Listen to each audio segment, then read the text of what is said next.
दोस्तों यहाँ पर स्टार्ट करते हैं। हमारे पास यहाँ पर जब मैथ की हम 3 मैराथन क्लास ले चुके हैं। आज की हमारी जो मैराथन क्लास है यहाँ पर 4 क्लास रहेगी। और इस क्लास में जो हमारे पास बचे हुए चैप्टर हमारे पास रह गए थे, हमारे पास यहाँ पर रेलगाड़ी, चाल दूरी, समय, नवधारा और क्षेत्रफल में 2D और 3D। तो ये सब यहाँ पर जब इस क्लास में कवर कर लेंगे, उसके बाद आपको जो 3 वीडियो पहले आ चुकी मैराथन क्लास आपको वे देखनी है और ये देख लेनी है। इसके बाद आपका मैथ का डर बिल्कुल खत्म हो जाएगा, आपका कंप्लीट रिवीजन हो जाएगा। जो भी आपके अर्थमेटिक का सिलेबस है और जैसे क्वेश्चन एग्जाम आते हैं वे सब यहाँ पर आप करना सीख जाएंगे। तो आज की मैराथन में क्लास स्टार्ट करते हैं यहाँ पर चाल दूरी समय से।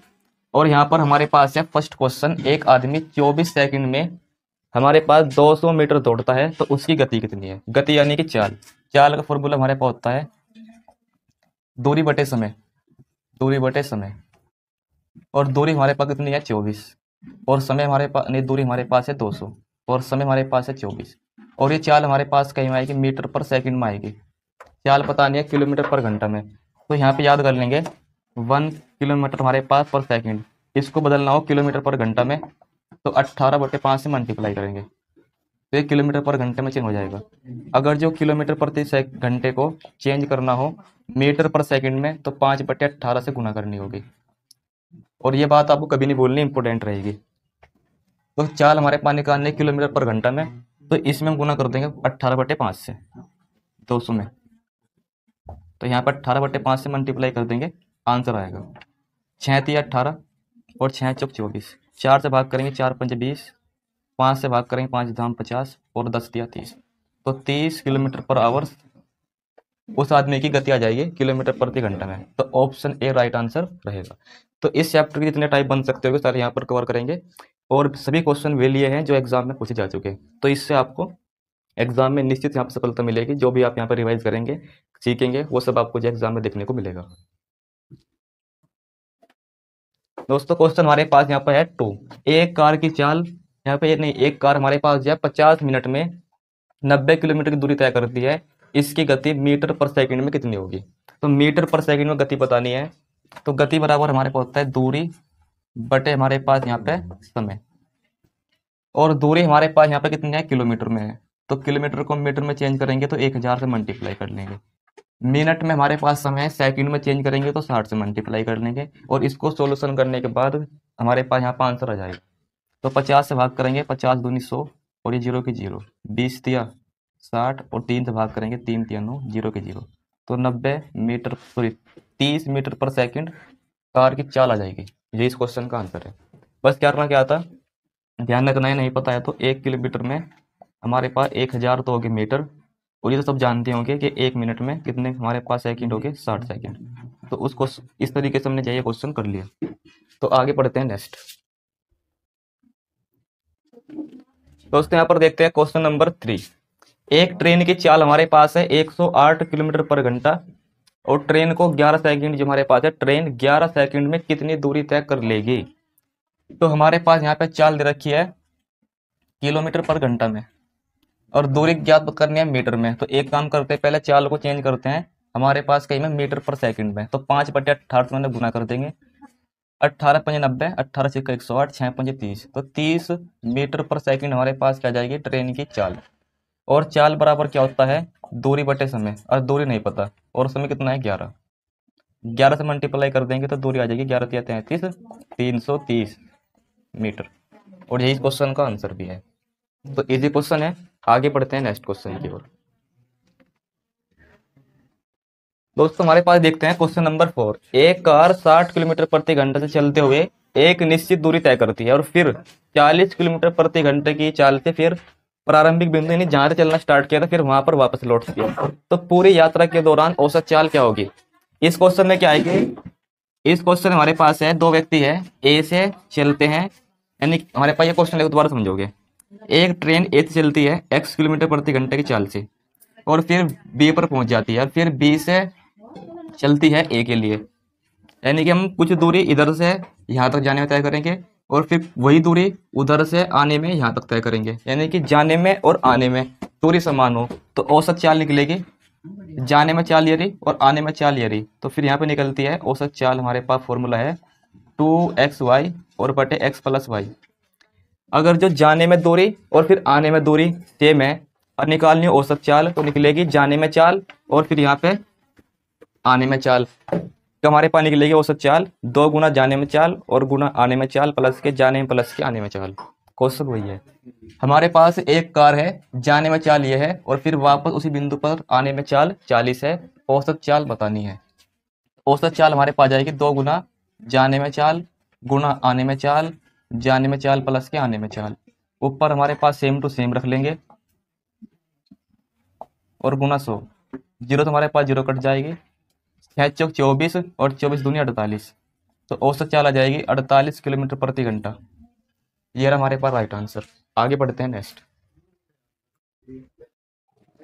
दोस्तों यहाँ पर देखते हैं क्वेश्चन नंबर 4, क्वेश्चन नंबर 5 और क्वेश्चन नंबर 5 क्वेश्चन नंबर जो 4 में आपको सिखाया गया उसी कंसेप्ट पर आधारित है। हमने आपको बताया था यदि हमारे पास कोई रेलगाड़ी या फिर कोई व्यक्ति समान दूरी तय करता है जाने में और फिर वापस आने में समान दूरी तय करता है, तो उसकी हमारे पास निकलती है औसत चाल जाने में चाल 2 गुना जाने में चाल फिर गुना आने में चाल, जाने में चाल प्लस के आने में चाल। तो ऐसे कुछ यहाँ पर है, एक व्यक्ति शहर ए से बी तक दूरी तय करता है 40 हमारे पास 24 किलोमीटर प्रति घंटे की चाल से, और फिर बी से ए तक यानी कि ए से बी तक और फिर बी से ए तक दूरी समान होगी, तो 16 किलोमीटर प्रति घंटे से वापस लौटता है। पूरी यात्रा के दौरान औसत चाल बतानी है। तो जाने में 2 गुना जाने में चाल और फिर आने में चाल हमारे पास कितनी है 16 है, और जाने में चाल और आने में चाल 24 16 40 हमारे पास हो जाएगा। उसके बाद फिर हम यहाँ से देखते हैं आगे, 4 धाम 40 और 4 छिंग 24 और फिर 6 दूनी 12 और 12 गुना हमारे पास यहाँ पे 16 192 और 10 से भाग करेंगे तो 19.2 और ये हमारे पास चाल आई किलोमीटर पर घंटा में। तो ये हमारे ऑप्शन का right answer option number D आ जाएगा। तो ये सब क्वेश्चन इंपोर्टेंट है, औसत चाल कैसे क्वेश्चन तो आपको सीख लेने हैं, इसे याद रखना है, इसे नहीं भूलना, क्वेश्चन एग्जाम में हो जाएगा। आगे बढ़ते हैं नेक्स्ट। दोस्तों यहाँ पर देखते हैं क्वेश्चन नंबर 6, एक इंपॉर्टेंट क्वेश्चन है, तो डायग्राम के थ्रू यहाँ पर मैं समझाऊंगा इसमें, तभी समझ पाओगे जो क्वेश्चन। तो हमारे पास यहाँ पे एक फिक्स दूरी है जो अशोक यात्रा के दौरान तय करता है, वो कितनी है x है। वो आधा भाग यहाँ पर जो है इतनी चाल तय करता है, इसका आधा भाग, तो आधा भाग आ जाएगा x/2। फिर बचा हुआ आधा भाग तय करता है 32 चाल से, तो ये आधे भाग हमारे पास है 24 चाल से और यह 32 चाल से बचा। यहाँ पे समय लगता है t1, यहाँ लगता है समय t2, और दोनों को मिला के हमारे पास इसको जो है अशोक को यात्रा करने में लगा हमारे पास समय कितना है 7 घंटे। तो पहले हम यहाँ पे चेक करेंगे कि यहाँ पे अशोक की आधी दूरी तय करने में कितने यहाँ पे समय लगा। तो समय बराबर दूरी और बटे हमारे पास यहाँ पे चाल है 24, तो x/2 यहाँ लिख देंगे नीचे 24, तो हमारे पास जाएगा x/24 दूनी 48। अशोक को यहाँ पर जो है ये दूरी तय करने में लगा समय आ जाएगा। उसके बाद नेक्स्ट हमारे पास आधी दूरी को तय करने में लगा समय कितना है 32 है, तो यहाँ पे x/2 ये 2 नीचे आ जाएगा, 2 से गुना कर देंगे 32 या 96। टोटल समय हमारे पास कितना है t1 plus t2 question according 7 घंटे हैं, और t1 कितना समय हमारे पास आया था x/48 और t2 कितना आया था x/96। दोनों के एलसीएम लेंगे तो हमारे पास आ जाएगा 96, 32 दूनी 48 दूनी 96, तो 2 से मल्टीप्लाई ऊपर 96 एक बार कटेगा तो एक मल्टीप्लाई ऊपर गुना 7, ऊपर जोड़ेंगे तो हमारे पास कितना आ जाएगा यहाँ पे 3x/96 और गुना 7, 3 से भाग कर लेंगे, 3 दूनी हमारे 3 या 9 3 दूनी 6, 32 गुना 7 कर लेंगे तो हमारे पास आ जाएगा 194, तो x की वैल्यू हमारे पास आ जाएगी 194 किलोमीटर। यानी कि अशोक द्वारा जो तय की गई कुल यात्रा के दौरान दूरी है वो 196 किलोमीटर है, और जो ऑप्शन नंबर सी में है। तो ये क्वेश्चन करने का यही एक आसान तरीका है जो हमने यहाँ पर सीख लिया। इंपॉर्टेंट क्वेश्चन एग्जाम में देखने को मिल सकता है। आगे बढ़ते हैं नेक्स्ट क्वेश्चन की ओर। दोस्तों यहाँ पर देखते हैं क्वेश्चन नंबर 7। हमारे पास यहाँ पर है 2 ट्रेनों की चाल में अनुपात रखा है 2 का और 7 का। पहली ट्रेन 5 घंटे में 250 किलोमीटर चलती है। तो यहाँ पर देखते हैं चाल कितनी है, पहली ट्रेन की चाल हम देख रहे हैं, पहली ट्रेन की चाल, और चाल बराबर दूरी बटे समय, 5 से भाग करेंगे तो 50, यानी कि 50 किलोमीटर पर घंटा ये पहली ट्रेन की चाल है। और यहाँ पहली ट्रेन की चाल कितनी है 2, तो 2 डिजिट की वैल्यू हमारे पास कितनी है 50, 2 से भाग करेंगे तो कितना आएगा 25, यानी कि 1 डिजिट की वैल्यू 25 आ गई। हमें बताने हैं दोनों ट्रेनों की चालों का योगफल कितना होगा। तो 7 और 2 9, तो 9 से मल्टीप्लाई कर देंगे 25 में, और मल्टीप्लाई करने पर आएगा 225, और यही दोनों ट्रेनों की चालों का योगफल आएगा 225 किलोमीटर प्रति घंटा। तो ये क्वेश्चन हम कर सकते थे, इजी है। आगे बढ़ते हैं नेक्स्ट क्वेश्चन की ओर। दोस्तों यहाँ पर देखते हैं क्वेश्चन नंबर हमारे पास 8। यहाँ पर हमारे पास है कोई ट्रेन समान चाल से 225 किलोमीटर की दूरी 2.5 घंटे में तय करती है। ट्रेन की उसी चाल से यहाँ पर जो है 450 किलोमीटर की दूरी तय करने में कितना समय लगेगा। तो सबसे पहले यहाँ पर चेक करते हैं ट्रेन की चाल कितनी है। चाल बराबर होता है हमारे पास दूरी बटे समय। दूरी हमारे पास 225 और चाल हमारे पास, समय हमारे पास है 2 दूनी 4 और 1 5 बटे 2। तो 5 से भाग करेंगे तो हमारे पास 5 चौक 20 और 5 पंजे 25। 2 से ऊपर मल्टीप्लाई कर देंगे तो चाल हमारे पास आ जाएगी 90 किलोमीटर प्रति घंटा। 90 प्रति किलोमीटर प्रति घंटा हमारे पास चाल आ गई, और इस चाल से मुझे ये दूरी तय करनी है। तो समय कितना लगेगा। तो समय बराबर होता है चाल, हमारे पास यहाँ पे दूरी बटे चाल। दूरी हमारे पास ये है और चाल हमारे पास ट्रेन की 90 है। तो इस दूरी को इस चाल से तय करने वाले समय हमारे पास आ जाएगा 9 पंजे 45, 5 घंटे। तो 5 घंटे में ये ट्रेन अपनी चाल से इतनी दूरी को तय कर लेगी। तो ये भी आसान क्वेश्चन था, पहले यहाँ पर चाल निकालनी थी, फिर समय चेक करना था। क्वेश्चन हमारे पास यहाँ पर दोस्तों है 9। इंपोर्टेंट क्वेश्चन आएगा, समझते हैं करना कैसे है। सबसे पहले हमारे पास आपको ये ध्यान रखना है, यदि हमारे पास किसी व्यक्ति द्वारा तय की गई दूरी अलग अलग हो, तो उस तय की गई दूरी अलग अलग है तो हमारे पास चाल भी अलग होगी। तो वहाँ पे औसत चाल का फॉर्मूला ध्यान रखना है। औसत चाल, औसत चाल बराबर लेंगे हमारे पास कुल दूरी, और इस दूरी को तय करने में लगा कुल समय, कुल समय। तो औसत चाल आ जाएगी। तो हमारे पास यहाँ पे कुल दूरी कितनी है, हम पहले इस चाल से दूरी तय करते हैं यो, और इस चाल से दूरी तय करते हैं यो, तो दोनों की योगफल कर लेंगे, कुल दूरी आ जाएगा, कुल दूरी। उसके बाद हमारे पास क्या लेंगे, इस दूरी को तय करने में लगा समय, और समय बराबर होता है हमारे पास दूरी बटे चाल। तो हमारे पास यहाँ पर आ जाएगा समय दूरी बटे चाल। दूरी हमारे पास ये रही और बटे चाल, ये हमारे पास समय आ जाएगा। फिर इस दूरी को तय करने में लगा समय, दूरी बटे चाल, दूरी ये रही और बटे चाल, याद है हमारे पास समय। दोबारा ध्यान देंगे, कुल दूरी ये रही, नीचे लेना कुल समय, तो दूरी बटे चाल हमारे पास समय आएगा, दूरी बटे चाल समय, फिर यहाँ पे दूरी बटे चाल समय। अब इसको कैलकुलेट कर लो, वही आंसर होगा। ऊपर जोड़ेंगे तो हमारे पास 100 आएगा। उसके बाद 8 छिंग 48 और 8 पंजे 40, 13 चौका 52, 13 पंजे 65, एलसीएम 5 आएगा यहाँ से, और 6 4 10, 5 दूनी 10, 2 से भाग करेंगे 50। तो औसत चाल 50 किलोमीटर पर घंटा, यही इसका आंसर होगा। तो ध्यान रखना है, कभी नहीं बोलना औसत चाल, तो क्वेश्चन एग्जाम में आते हैं। कुल दूरी बटे कुल समय, कुल दूरी हमारे पास दी होगी, समय ना दिया जाए तो निकाल लेंगे, दूरी बटे चाल समय, दूरी बटे चाल समय, और फिर अपना करके आंसर बता देंगे। इंपॉर्टेंट क्वेश्चन है, बार बार बता रहा हूँ, यहाँ तक क्वेश्चन एग्जाम में देखने को मिलेगा। आगे बढ़ते हैं नेक्स्ट दोस्तों, यहाँ पर देखते हैं क्वेश्चन नंबर 7, हमारे पास 10, और क्वेश्चन नंबर 10 अच्छा क्वेश्चन है, कुछ नया सीखने को मिलेगा। दो हमारे पास शहरों के बीच की दूरी हमारे पास जो है इतने किलोमीटर प्रति घंटे की चाल से 7 घंटे में तय कर ली जाती है। तो हमारे पास दूरी कितनी होगी, यहाँ पे दूरी देखते हैं। दूरी आएगी हमारे पास चाल गुना समय, चाल गुना समय। तो ये तो हमारे पास जाएगी दूरी, तो ये हमारे पास दो शहरों के बीच की दूरी आ जाएगी 350।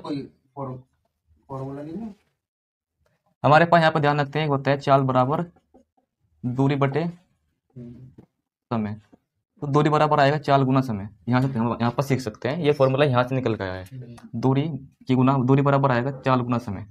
तो सही बात है, हमारे पास दूरी आ जाएगी चाल गुना समय, 350 किलोमीटर दूरी हमारे पास आ जाएगी।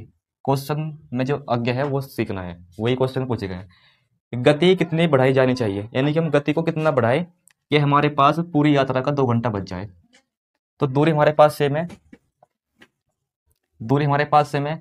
यहाँ पे हमारे पास चाल, हमारे पास ये रही, चाल को कितना बढ़ाएं कि हमारे पास जो इसी दूरी को तय करने में 2 घंटे बच जाएं, यानी कि केवल 5 ही घंटे लेंगे बस, यानी कि 2 घंटे बच जाएं तो 5 घंटे लगेंगे। तो देखना है कि दूरी कितनी बढ़ानी होगी मुझे, इसी का आंसर निकालना।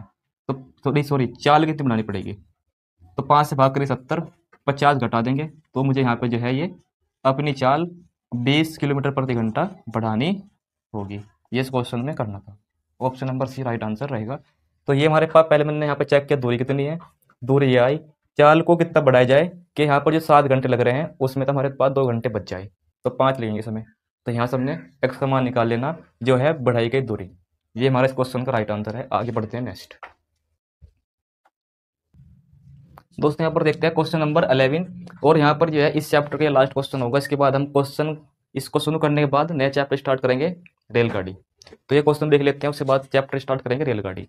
तो हमारे पास यहाँ पर कोई कार है, वो 144 किलोमीटर की दूरी 1.8 घंटे में तय करती है। तो पहले तो रेलगाड़ी की हमारे पास जो कार है उसकी देखते हैं चाल कितनी है। चाल बराबर दूरी बटे समय, दूरी ये रही, समय ये रहा। तो भी हमारे पास है समय 1.8 घंटा, पॉइंट इसका हटाएंगे ऊपर आ जाएगा 10, 18 अट्ठे 144, यानी कि चाल आ जाएगी 8 गुना 10 80 किलोमीटर पर आवर्स। ये हमारे पास चाल आ गई। यहाँ लिखा हुआ है चाल को 20% बढ़ा दिया जाए, तो चाल को हम 20% बढ़ा देंगे, यानी कि 120 बटे 100, जीरो कट जाएगी, 12 अट्ठे 96, तो नई चाल हमारे पास आ जाएगी 96 किलोमीटर पर घंटा। तो फिर बताना है 2 गुनी दूरी को तय करने में कितना समय लगेगा। तो दूरी हमारे पास ये रही, इसका 2 गुना हमारे पास जाएगा 288, और इसे तय करने में बजाय इस चाल से कितना समय लगेगा। तो यहाँ भाग कर लेंगे। तो हम भाग करेंगे तो हमारे पास टेबल चलेगा 9 तिया 27 और 6 तिया 18, हाँ पूरा पूरा कट जाएगा 3 बार। तो इससे भाग करेंगे तो 3 बार पूरा पूरा कट जाएगा, तो 3 घंटे लगेंगे। अब जो स्पीड को हमारे पास 20% बढ़ाने और दूरी को 2 गुना करने में जो हमारे पास समय लगेगा तय करने में 3 घंटे आएंगे। ये इस क्वेश्चन का राइट आंसर है। तो ये चैप्टर में आपको जो सिखाया गया वही सब कुछ करना है, वही क्वेश्चन आपके एग्जाम में देखने को मिलेंगे। आगे बढ़ते हैं नेक्स्ट चैप्टर की ओर, रेलगाड़ी। हमारे पास है चैप्टर रेलगाड़ी। तो रेलगाड़ी का ये क्वेश्चन इंपॉर्टेंट है, सारे क्वेश्चन इंपॉर्टेंट कराऊंगा जो भी इस यहाँ पे एग्जाम पूछे जा सकते हैं। तो सबसे पहले मैं आपको यहाँ पर वो सिखा दूँ जो रेलगाड़ी में आपके यहाँ पर काम आएगा। तो सबसे पहले आपको ये सीखना है जो हमने अभी चाल दूरी समय में पढ़ा, फॉर्मूला वही काम करेगा। चाल बराबर दूरी बटे समय, फॉर्मूला वही काम करेगा। 18 बटे 5 और 5 बटे 18, यहाँ पर चेंज करना हो किलोमीटर को मीटर प्रति सेकंड में, इस प्रकार से। मगर जो नया सीखना है वो सीख लो। अगर जो हमारे पास कोई ट्रेन है, अगर जो किसी खंबे को या फिर किसी व्यक्ति को पार करती है, तो ट्रेन की चाल हमारे पास आएगी। हमारे पास यहाँ पे इस व्यक्ति को पार करने में इस ट्रेन द्वारा तय किए गए समय हमारे पास आएगा। ट्रेन की लंबाई, यानी कि ट्रेन की हमारे पास लंबाई आएगी, और हमारे पास ट्रेन की चाल आएगी। अगर जो कोई ट्रेन किसी खंबे को या फिर किसी व्यक्ति को पार करती है, तो इस व्यक्ति को इस खंबे को पार करने में लगा समय होगा ट्रेन की लंबाई और बटे ट्रेन की चाल। उसके बाद आगे पढ़ो। अगर जो हमारे पास ये ट्रेन है, ये किसी पुल को पार करती है या फिर किसी हमारे पास प्लेटफॉर्म को पार करती है, तो इन दोनों को पार करने में हमारे पास जो दिया जाएगा, या फिर किसी सुरंग को पार करती है, तो इनको पार करने में लगा हमारे पास समय आएगा। ट्रेन की लंबाई हमारे पास जो भी होगी, और इनमें से जो पुल की, प्लेटफॉर्म की, सुरंग की लंबाई होगी वो प्लस करनी होगी। तो दूरी हमारे पास प्लस कर दे दोनों को, और फिर यहाँ पे जो ट्रेन की चाल है वो लेंगे, तो इनको पार करने में समय आ जाएगा। फिर यहाँ पे एक कंसेप्ट ये बनता है, 2 कंसेप्ट ये हो गए। एक कंसेप्ट ये बनता है, एक ट्रेन इधर से आ रही है, एक ट्रेन इधर से आ रही है, इसकी चाल x है, इसकी चाल y है।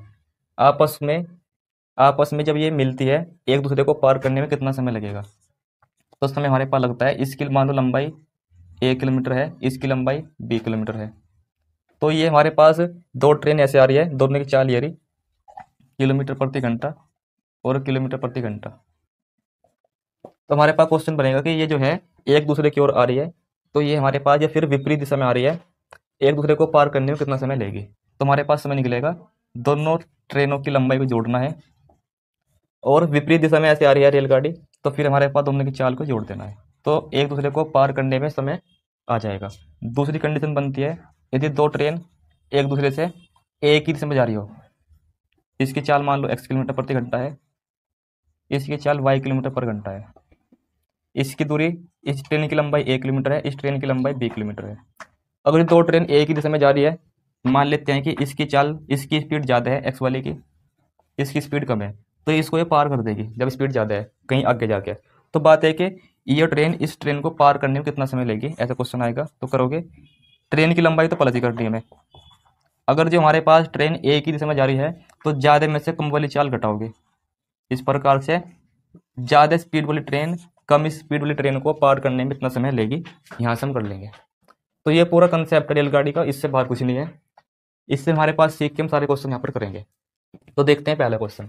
हमारे पास ट्रेन की लंबाई ये रही और एक ट्रेन जो है इतने मीटर लंबे किसी सुरंग को पार करती है और पार करने में इतना समय लेती है, तो ट्रेन की चाल ज्ञात करो। तो चाल बराबर क्या होता है, दूरी बटे समय। तो दूरी हमारे पास ट्रेन की लंबाई और सुरंग की लंबाई प्लस कर लेंगे, क्योंकि बताया गया था ट्रेन किसी प्लेटफॉर्म को सुरंग को पार करे तो ट्रेन की लंबाई पुल की लंबाई या फिर सुरंग की लंबाई प्लस करनी है। और हमारे पास इसको पार करने सुरंग को पार करने कितना समय लिया, 30। तो यहाँ पे चाल आ जाएगी। अब जब जोड़ेंगे तो हमारे पास कितना आएगा, यहाँ पे 600 और 600 में 30 से भाग करेंगे तो हमारे पास आएगा 20 और 20 मीटर पर सेकंड आएगा। मगर क्या पूछ लिया, किलोमीटर प्रति घंटा। तो यहाँ पे गुना कर देंगे 18/5, 5 से भाग करेंगे, 5 चौक 20, 18 चौक 72, तो 72 किलोमीटर पर घंटा ट्रेन की चाल होगी। ये रहा ऑप्शन। तो सारे क्वेश्चन में कराऊंगा। रेलगाड़ी जो इंपॉर्टेंट है एग्जाम में बन सकते हैं, प्रैक्टिस आपको इन्हीं यहाँ पर 4 रूल है, ये 4 रूल से बाहर कुछ नहीं मिलेगा, सभी क्वेश्चन यहीं से होने होंगे। तो पढ़ते हैं आगे नेक्स्ट। दोस्तों यहाँ पर देखते हैं क्वेश्चन नंबर 2। हमारे पास एक रेल का इंजन है और रेलवे इंजन इतने मीटर और इतने मीटर दो पुलों को पार करने में इतने इतने समय यहाँ पे लेता है, तो इंजन की लंबाई का 2 गुना कितना होगा। ध्यान रखेंगे रेल तो एक ही है तो उसकी चाल भी एक ही होगी, तो चाल हमारे पास सेम लेंगे। इस हमारे पास पुल को पार करने में हमारे पास कितना समय लगेगा, 11। तो हमारे पास चाल आएगी दूरी हमारे पास लेंगे पुल की लंबाई और फिर प्लस के इंजन की लंबाई x मान लो, और बटे दूरी बटे समय कितना हमारे पास आएगा, ट्रेन की चाल। उसी प्रकार से इस वाले पुल को पार करने में तो इस पुल की लंबाई ये रही, इंजन की लंबाई नहीं पता, और दूरी बटे समय हमारे पास आएगा चाल। ये भी चाल है ये भी चाल है, ट्रेन तो एक ही है, जब ट्रेन एक है तो चाल बराबर होगी। तो बस मुझे यहाँ पे x समान निकालना, x आएगा इंजन की लंबाई ट्रेन के, उसका 2 गुना कर देगा, आंसर उठा लेंगे। देखते हैं आंसर क्या आएगा। 2 से भाग करते हैं 6 बार कटेगा, 10 से भाग करने 6 बार कटेगा, 6 की मल्टीप्लाई यहाँ करते हैं 6 चौक 24 और 6x की कम 6x, और फिर ये सेम टू सेम रखेंगे। तो फिर हमारे पास ये रखेंगे सेम टू सेम 235 प्लस के x। तो यहाँ पे हमारे पास आंसर तो मगर माइनस का आएगा इसका। दोस्तों एक बात ध्यान देंगे, इसमें क्वेश्चन ये 100 था, ये 10 ले गया था, तो यहाँ पे कट जाएगा 6, हमारे पास 10 से पूरा कट जाए 6 बार, फिर 2 से काटते हैं, 2 पंचे 10 और 2 तिया 6, तो यहाँ बटे में 3 आएगा, यहाँ बटे में 5 आएगा। तो 3 से गुना करेंगे इधर तो 1200 आएगा, और 5 से गुना करेंगे इधर, 5 5 25 हासिल 2, 5 से 15 17 हासिल 1, 5 10 और 11। तो 5 से गुना करने पर यहाँ पर आ जाएगा 235 में 1175, और 5x से कम 5x। ये इधर घटा देंगे तो बचे हमारे पास x, यानी कि 6 में से 5 घटाएंगे बचा x, और फिर 1200 यहाँ पे हमारे पास घटा देंगे इसमें से। एक बार दोबारा देख लो, गुना सही हो जाएगा, 5 5 25 हासिल 2, 5 तिया 15 और दूसरा हासिल लगेंगे 1, 5 10 और 11 और 4 तिया 12। एक बात और भी है, यहाँ गुना 3 की होनी थी इसमें, तो 3 ही लूँगा यहाँ पे मैं। अब देखते हैं आगे। तो ये हमारे पास रह जाएगा माइनस में, इसमें से घटाएंगे कितना बचेगा हमारे पास, 25 बचेगा, यानी कि ये वैल्यू यहाँ घटाएंगे तो 25 बचेगा, और ये 3x यहाँ पर घटाएंगे तो बचेगा 2x। यहाँ पूछा है इंजन की लंबाई का 2 गुना, इंजन की लंबाई ये रही, इसका 2 गुना कर रखा हमने, तो कितना आएगा 25। Option number D right answer यहाँ पर रहेगा। आगे देखते हैं नेक्स्ट क्वेश्चन। दोस्तों हमारे पास यहाँ पर क्वेश्चन नंबर है 3, और क्वेश्चन नंबर 3 एक ऐसा क्वेश्चन है, बड़ा क्वेश्चन भी है, और यहाँ पर जो है जो हमारे पास रेलगाड़ी है इसके सारे कंसेप्ट लगभग कवर हो जाएंगे इस क्वेश्चन में। तो क्वेश्चन हमारे पास है 2 ट्रेनों की लंबाई ये रही, एक ही दिशा में जाने पर हमारे पास तेज वाली जो ट्रेन है धीमी वाली ट्रेन को 20 सेकंड में पार कर देती है। तो मैंने बताया जब यहाँ पे 2 ट्रेनें एक ही दिशा में जाएगी तो हमारे पास इनकी जो चाल है वो जुड़ जाएगी, जो ट्रेनों की चाल है वो हमारे पास हो जाएगी, जुड़ जाएगी। दोस्तों हमारे पास यहाँ पर यदि 2 ट्रेन एक ही दिशा में जा रही हैं तो हमारे पास उनकी चाल जो हमारे पास है हमारे पास घटेगी, चाल हमारे पास घटेगी, और इनकी जो ट्रेन की लंबाई है वो जुड़ जाएगी। जुड़ने पर हमारे पास आ जाएगा 600, और पार करने में लगा समय कितना है 20, तो 20 से भाग करेंगे तो हमारे पास आ जाएगा 30। उसके बाद विपरीत दिशा में एक दूसरे को पार करती है, तो दोनों ट्रेनों की जो चाल है वो जुड़ जाएगी। और जो ट्रेन की लंबाई है वो तुम्हें जोड़ के लिखनी है, 600 आएगी। और एक दूसरे को पार करने में समय लेती है 12, और 12 से भाग करेंगे तो कितना आएगा 50। 12 से भाग करेंगे तो हमारे पास आएगा 50। हमें यहाँ बताना है 60 और 20 से भाग करेंगे तो 30 आएगा, सही है।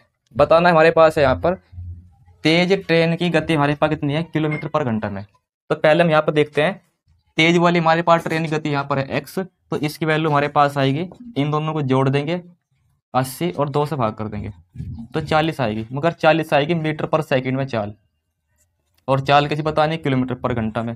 तो 18/5 से गुना भी कर देंगे इसमें, 5 से भाग करेंगे 5 × 40 और फिर 18 × 144। तो तेज गति वाली ट्रेन की चाल आ जाएगी 144 किलोमीटर प्रति घंटा। तो बस यहाँ पे बात ध्यान रखनी थी, ट्रेन जाएगी एक दिशा में तो दोनों ट्रेन की चाल घट जाएगी, और चाल बराबर दूरी बटे समय, दूरी हमारे पास होगा दोनों ट्रेनों की लंबाई जोड़ के।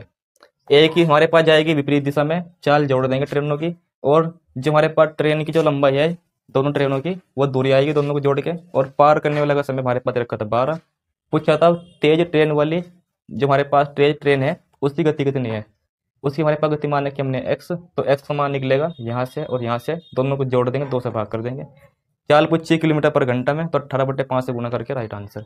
तो बचे हुए 2 क्वेश्चन और देख लेते हैं इस चैप्टर के। दोस्तों यहाँ पर देखते हैं क्वेश्चन नंबर 4। हमारे पास है 2 ट्रेन समांतर पटरियों पर एक ही दिशा, यहाँ क्या लिखा हुआ है एक ही दिशा में जा रही है, तो ट्रेन की चाल घटा देंगे, ज्यादा मात्रा में कम घटाएंगे, तो ये तुम्हारे पास आ जाएगा ट्रेन की चाल। और फिर हमारे पास ये एक दूसरे को पार करने में हमारे पास कुछ समय लेगी, तो यहाँ पे हमारे पास समय दे रखा है इनको हमारे पास 3 मिनट, और 3 मिनट हमारे पास यानी कि 3 में हम, चलो पहले 3 ही लिख लो, आगे बताऊंगा बाद में। उसके बाद फिर हमारे पास यहाँ पर दोनों ट्रेनों की लंबाई लेंगे, तो हमारे पास पहली ट्रेन की लंबाई दे रखी है मुझे, दूसरी ट्रेन की लंबाई नहीं पता, और मुझे यही बताना इस क्वेश्चन में बस। तो दूसरी ट्रेन की लंबाई मुझे नहीं पता है। यहाँ पर ध्यान देंगे 3 हमारे पास मिनट है, इसको सेकंड में चेंज कर लेंगे 60 से मल्टीप्लाई करके, और ये चाल हमारे पास कहीं में है किलोमीटर पर घंटा में, 5/18 से गुना करके चेंज कर लेंगे हमारे पास मीटर पर सेकंड में। ऐसा क्यों किया, ट्रेन की लंबाई मीटर में बतानी है, तो घटाने पर हमारे पास कितना बचेगा 10 और नीचे 18, और फिर यहाँ पे 230 प्लस की दूसरी ट्रेन की लंबाई और बटे हमारे पास 36 18, 18 से हमारे पास कट जाएगा 10 बार, 5 धाम 50 और 50 धाम 500, इसे घटा देंगे यहाँ से, तो दूसरी ट्रेन की लंबाई आ जाएगी घटाने के बाद 270 मीटर, घटाने के बाद। यही इस क्वेश्चन का राइट आंसर है। एक क्वेश्चन और देख लो, ये चैप्टर कंप्लीट हो जाएगा, उसके बाद हम नेक्स्ट चैप्टर पढ़ेंगे नवधारा। दोस्तों यहाँ पर देखते हैं इस चैप्टर का लास्ट क्वेश्चन यहाँ पर है 54 किलोमीटर प्रति घंटे की चाल से चल रही 180 किलोमीटर लंबी रेलगाड़ी प्लेटफॉर्म पर खड़े एक व्यक्ति को कितने समय पार कर देगी। यदि कोई रेलगाड़ी किसी प्लेटफॉर्म पर खड़े लड़के को पार करती है तो हमारे पास जो समय होगा ये हमारे पास आएगा ट्रेन की खुद की लंबाई और ट्रेन की चाल, और ध्यान दो यहाँ पे ट्रेन की लंबाई है मीटर में और चाल है किलोमीटर प्रति घंटा में, तो इसे चेंज कर लेंगे 5/18 से गुना करके मीटर पर सेकंड में। 18 × 54, 5 18 × 54, 5 × 15, और 15 से भाग करेंगे इसमें तो 12 आएगा, तो यहाँ पाएगा 12, तो 12 सेकंड में पार कर देगी प्लेटफॉर्म पर खड़े किसी व्यक्ति को पार करने में ये ट्रेन। तो इस क्वेश्चन का 12 आंसर सही आएगा। तो यहाँ पर ये चैप्टर हुआ कंप्लीट, इसमें इतना ही पढ़ना है, इतना ही जानना है इस चैप्टर में। नेक्स्ट हमारे पास चैप्टर आएगा, एक चैप्टर छोटा सा है वो भी, उसका नाम है हमारे पास नवधारा। तो चैप्टर छोटा सा है, उसको करने के बाद में हम यहाँ पर स्टार्ट करेंगे, उसके बाद हम चैप्टर कौन सा क्षेत्रफल आयतन, जिसमें पढ़ेंगे 2D और 3D वाले क्वेश्चन, उसके बाद आपका अर्थमेटिक कंप्लीट हो जाएगा। तो दोस्तों यहाँ पर देखते हैं आगे इसके बाद चैप्टर नवधारा। दोस्तों हमारे पास यहाँ पर क्वेश्चन हमारे पास है, चैप्टर सबसे पहले देखिए कौन सा है नवधारा। तो इससे पहले हमने चैप्टर कौन सा किया था, रेलगाड़ी किया था, इसी हमारे पास चैप्टर नवधारा, और इसके बाद हम करेंगे क्षेत्रफल आयतन 2D और 3D। फिर आपकी जो ये मैराथन क्लास के साथ आपका कंप्लीट मैथ पूरा हो जाएगा। तो इसमें हमारे पास नवधारा का जो कंसेप्ट है पहले वो सीख लियो है क्या। इसमें हमारे पास होता है, ये मान लो जल है, ये हमारे पास है जल, ये हमारे पास नदी का हो सकता है, तालाब का हो सकता है। मान लेते हैं जो इसका जो प्रवाह है इधर की ओर है, इसे बोलते हैं वाई। मान लेते हैं जो हमारे पास जल का प्रवाह है ये वाई किलोमीटर प्रति घंटा है, इसको बोल लेंगे हमारे पास धारा की चाल, ये हमारे पास है धारा की चाल।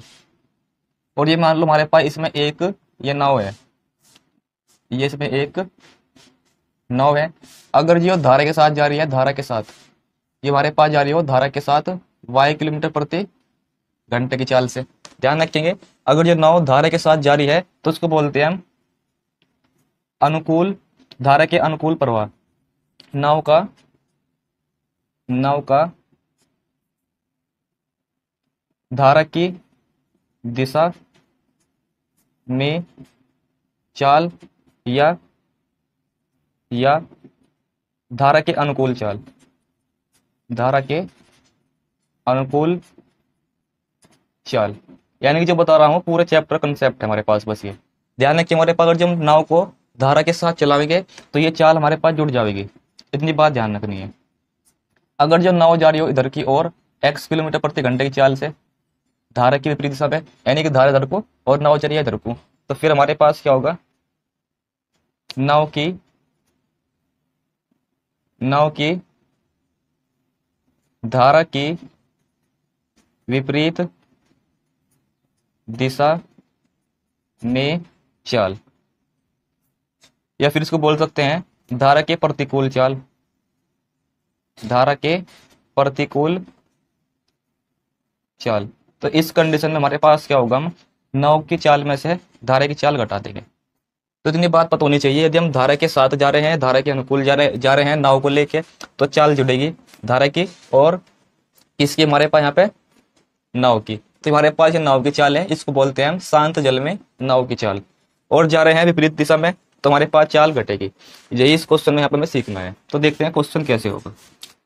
एक नाव है, इतने किलोमीटर की दूरी, धारा की विपरीत दिशा, यानी क्या लिखा हुआ है, धारा की विपरीत दिशा। तो हमारे पास चाल क्या होगी, घटेगी। और 30 किलोमीटर की दूरी 3 घंटे में तय करती है। तो हमारे पास चाल बराबर दूरी बटे समय, कितनी चाल आ जाएगी, धारा की विपरीत दिशा में नाव की चाल 10 किलोमीटर पर घंटा। उसके बाद है धारा की दिशा में, अब धारा की दिशा में है तो हमारे पास चाल जुड़ जाएगी और दूरी वही है और समय लगता है 1 घंटा। तो हमारे पास चाल कितनी आएगी, 30, चाल आएगी 30। अब यहाँ पे 2 क्वेश्चन बन सकते हैं, नाव की चाल कितनी है और धारा की चाल कितनी है। नाव की चाल निकालना हो तो हमारे पास इन दोनों को जोड़ के आधा कर देंगे, 30 और 10 हमारे पास 40, और 40 में 2 से भाग करेंगे तो 20। तो ये हमारे पास आएगी किसकी चाल, हमारे पास यहाँ पे नाव की चाल। निकालनी हो धारा की चाल तो ना घटाएंगे, 20 आएगा, 20 में 2 से भाग करेंगे तो हमारे पास 10 आएगा। तो ये आएगी हमारे पास किसकी चाल, नाव की चाल। मगर क्वेश्चन के अकॉर्डिंग पढ़ते हैं क्या बताना है। नाव 60 किलोमीटर दूर जाने में कितना समय लेगी। तो समय बराबर हमारे पास क्या होता है, समय बराबर हमारे पास दूरी बटे चाल, दूरी बटे चाल। तो दूरी मुझे कितनी जानी है नाव के साथ, 60 किलोमीटर, और नाव की चाल कितनी है 20, 20 से भाग करेंगे तो 3। तो मुझे 3 घंटे लगेंगे। अगर मुझे अपनी नाव के साथ 30 किलोमीटर की दूरी तय करनी हो तो 3 घंटे लगेंगे। यही इस क्वेश्चन का राइट आंसर है। तो इस पूरे चैप्टर का कंसेप्ट यही है, धारा के अनुकूल धारा की दिशा में जाएंगे तो नाव की चाल धारा की चाल प्लस करनी है, जाएंगे विपरीत दिशा में तो फिर घटानी है। क्वेश्चन की प्रैक्टिस यहाँ पर करेंगे, इतने पॉसिबल क्वेश्चन हो सकते हैं इस चैप्टर से, सभी प्रैक्टिस करेंगे, यानी कि कंप्लीट रिवीजन होगा इस चैप्टर का। तो वीडियो आप कंप्लीट देखनी है और वीडियो के लास्ट तक बने रहना है। दोस्तों हमारे पास देखते हैं क्वेश्चन नंबर 2।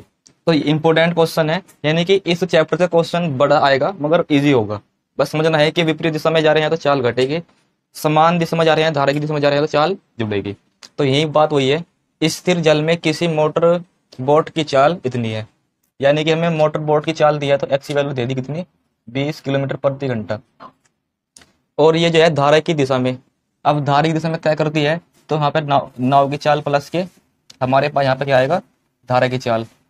और कितने यहाँ पर जो है इतने किलोमीटर की दूरी तय करती है 150। उसके बाद फिर शुरुआती बिंदु तक वापस पहुंचना है, शुरुआती बिंदु तक वापस पहुंचना है। और फिर जो राउंड ट्रिप होती है उसमें फिर जो है उसको 16 घंटे लग जाते हैं वापस आने में, यानी कि जाने में चाल और फिर हमारे पास आने में चाल, दोनों का टोटल समय हमारे पास लगता है। एक काम करते हैं, पहले समय निकाल लो, यहाँ पर समय बराबर होगा दूरी और बटे चाल, जाने में चाल प्लस कर देंगे एक्स वाई, और फिर आने में चाल, दूरी तो सेम ही है क्योंकि वापस यानी कि जिस बिंदु से गए थे वापस उसी बिंदु पर आना है, तो फिर आने में समय दूरी बटे चाल, और आने में जब हमारे पास जब चाल होगी वो घट जाएगी, क्योंकि हम जब आएंगे जाएंगे तो धारा की दिशा में, और आवेंगे तो वापस वहां से धारा की विपरीत दिशा में आवेंगे, यानी कि ऐसे है, जाएंगे ऐसे और हम धारा के साथ जा रहे हैं, तो फिर यहीं से वापस आना इसी बिंदु पे, फिर आवेंगे हम धारा की विपरीत दिशा में, तो यहाँ पर फिर समय लगेगा। दूरी तो सेम ही है 50, जाने में भी और आने में भी, तो समय बराबर दूरी बटे चाल जाने में, और समय बराबर दूरी बटे चाल आने में। उसके बाद और एक बात और भी है, यहाँ पर दे रखा है जो टोटल समय लगा वो हमारे पास है 16 घंटे, तो T1 और T2, T1 प्लस T2 जो हमारे पास समय लगा वो हमारे पास है 16 घंटे, ये हमारे पास है 16 घंटे। तो मुझे बताना है कि यहाँ पे नदी के प्रवाह की चाल कितनी है, y का मान बताना है। T1 का मान हमारे पास ये रहा 50 बटे x का मान 20 है, तो यहाँ पर रखेंगे 20 प्लस के y, फिर 50, T2 हमारे पास समय ये रहा, x का मान कितना है 20 और फिर माइनस के y बराबर 16। तो यहाँ पर वो वैल्यू आंसर होगा तो यहाँ पर रखने के बाद इस पूरे को सोल्व करने के बाद 16 आ जाए। तो ये तरीका हमारे पास क्वेश्चन को आगे करने का है ऑप्शन से, ऑप्शन से करोगे जल्दी हो जाएगा, वरना फिर इसके एलसीएम लेंगे, फिर एक गुणनखंड हमारे पास यहाँ पे दो घात समीकरण बनेगी, फैक्टर करने होंगे, तो उससे तुम बच जाओगे। यहाँ से जो क्वेश्चन करना है तो ऑप्शन बेस्ट है। मैं ऑप्शन लेता हूँ 6, मैं यहाँ पर 6 रखूंगा तो 26 हो जाएगा, 26 से 50 कटने का ही नहीं। मैं यहाँ पर रखूंगा 4 रखूंगा हो जाएगा हमारे पास 24, 24 से 50 कटने का ही नहीं, तो उसका आंसर डी है। देखते हैं कैसे। ओके, मैं यहाँ पे रखूंगा 5 यहाँ पर रखूंगा तो होगा हमारे पास 25, और 25 से भाग करें 50 में तो हमारे पास कितना आएगा 2। उसके बाद 5 घटा दें कितना बचा है 15, और 15 से यहाँ भाग होने के लिए ये भी इसका आंसर नहीं हो सकता। दोस्तों यहाँ पर एक बात और भी है, ये जो दूरी है थी 150 है, ये मैंने ले रखी थी 50, केवल 50 ही, ये है 150, तो आंसर अब आएगा सही इसका। तो y का मान अगर जब यहाँ पे 6 रखेंगे 26 से हमारे पास 150 नहीं कट सकता, तो ये तो है 5 से घटेगा, 5 ही ले लो ऑप्शन। ओके, मैं यहाँ पे 5 रखूंगा, 20 और 5 25, 25 का 150, 5 हम 20 में तक घटा देंगे, बचा 15, 15 दाम 150। इस प्रकार से हमारे पास टोटल टाइम बताओ, देखो हमारे पास 16 आएगा नहीं आएगा, क्योंकि 10 और 6 16। तो यहाँ पे जो हमारे पास है धारा की प्रवाह की चाल 5 है, यही इस क्वेश्चन का राइट आंसर है। तो इस क्वेश्चन को करने का सबसे आसान तरीका यही हो सकता है जो आपने यहाँ पे सीख लिया। आगे बढ़ते हैं नेक्स्ट क्वेश्चन की ओर। दोस्तों यहाँ पर देखते हैं क्वेश्चन नंबर 3। आसान क्वेश्चन है, कि इस चैप्टर से जितने भी क्वेश्चन बनेंगे सभी आसान लेवल के होंगे, बस पता होना चाहिए धारा के साथ जा रहे हैं नाव को लेके, चाल जोड़ दो, धारा के जा रहे हैं विपरीत दिशा में तो चाल घटा दो, वही क्वेश्चन यहाँ पे है। हमारे पास है एक स्थिर जल में इतने किलोमीटर प्रति घंटे की चाल से चल सकती है, यानी कि एक नाव स्थिर जल में, स्थिर जल बोल दिया तो ये समझो ये केवल नाव की चाल है जो है 19 किलोमीटर प्रति घंटा। उसके बाद धारा की चाल यानी कि वाई कितना है 3 किलोमीटर प्रति घंटा। यहाँ बोल दे गया धारा की नाव द्वारा हमारे पास 88 किलोमीटर की दूरी धारा की दिशा में, तो दूरी बटे चाल, और चाल हमारे पास कैसी है धारा की दिशा में, तो दोनों को जोड़ देंगे कितना आएगा हमारे पास 22। उसके बाद इतने किलोमीटर की दूरी धारा की विपरीत दिशा में, तो चाल घटा देंगे, हमारे पास कितना है घटाने पर हमारे पास यहाँ पे 16। बताना है कुल कितना समय लगेगा, दूरी बटे चाल समय, दूरी बटे चाल समय, टोटल समय कितना लगेगा बताना है, चेक करेंगे। 22 चौक हमारे पास होगा 88, 22 चौक 88। उसके बाद 16 एकम 16 कितना बचेगा 8, पॉइंट लगाया 0, और 16 पंजे 80, तो 4 और 1 5 और 0.5, तो इतने घंटे लगेंगे धारा की दिशा में 88 किलोमीटर और धारा की विपरीत दिशा में 24 किलोमीटर की दूरी को तय करने में, दोनों को जोड़ के टोटल समय लगेगा 5.5 घंटे। यही इस क्वेश्चन का राइट आंसर है, तो ऑप्शन नंबर डी इस क्वेश्चन का इज द राइट आंसर। आगे बढ़ते हैं नेक्स्ट क्वेश्चन की ओर। दोस्तों यहाँ पर देखते हैं क्वेश्चन नंबर 4, और ये भी एक इंपोर्टेंट क्वेश्चन है, यानी कि ज्यादातर जो क्वेश्चन मैं आपको कराऊंगा सभी क्वेश्चन इंपोर्टेंट हो गए सभी एग्जाम के लिए।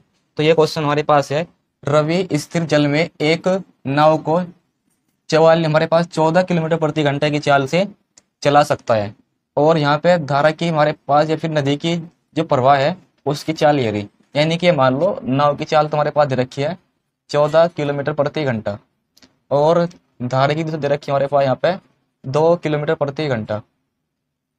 तो फिर यहाँ पर जो है रवि और रवि उसे रवि को उसमें धारा की विपरीत, यहाँ पर विपरीत एक निश्चित दूरी तय करने में 30 घंटे लगते हैं। यानी कि धारा की विपरीत दिशा में जाने में या फिर किसी दूरी को तय करने में 3 घंटे लग जाते हैं। तो वो दूरी कितनी है? तो दूरी बराबर होता है चाल गुना समय। दूरी बराबर होता है चाल गुना समय। तो चाल हमारे पास है धारा की विपरीत दिशा में, तो चाल तो घटेगी। तो घटने के बाद कितनी बच जाएगी? 14 में से 2 घटाएंगे 12, और समय कितना लग जाता है? 3 घंटे। तो 12 तिया 36, तो 36 किलोमीटर की दूरी है।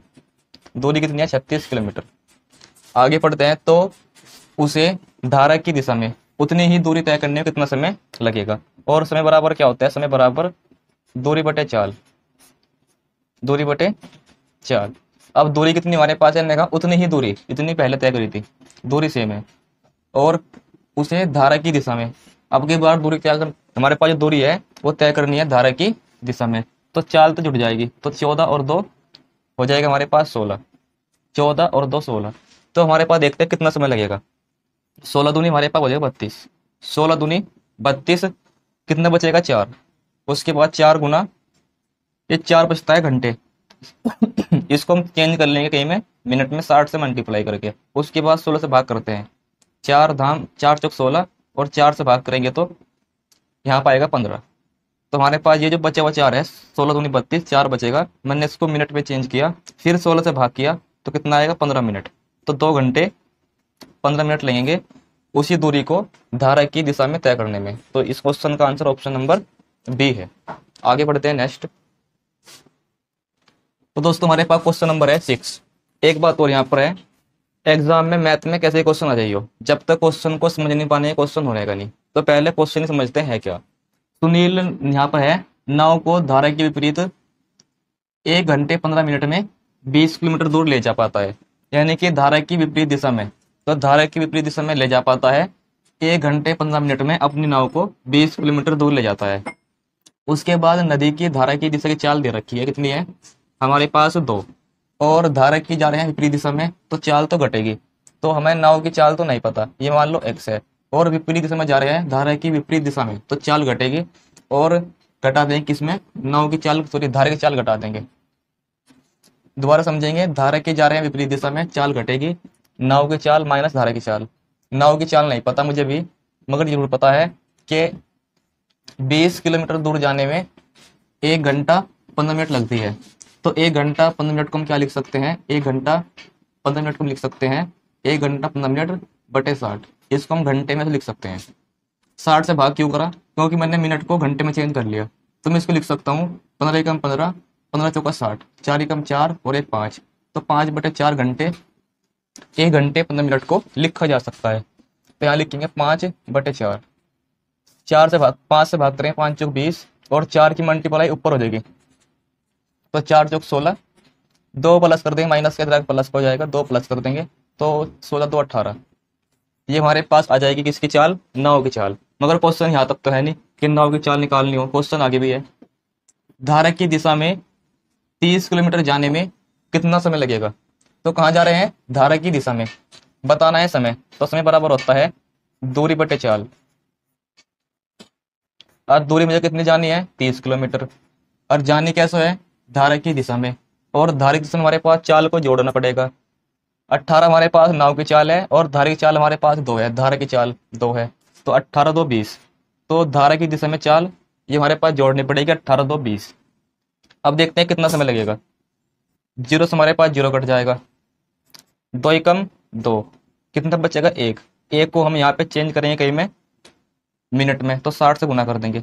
उसके बाद 2 से भाग करेंगे, कितना आएगा? 30। तो यानी कि 1 घंटा और 30 मिनट ये हमें लगेगी धारा की दिशा में 30 किलोमीटर जाने में उस नाव के द्वारा। तो यही इस क्वेश्चन का राइट आंसर है, ऑप्शन नंबर सी। आगे बढ़ते हैं नेक्स्ट क्वेश्चन की ओर।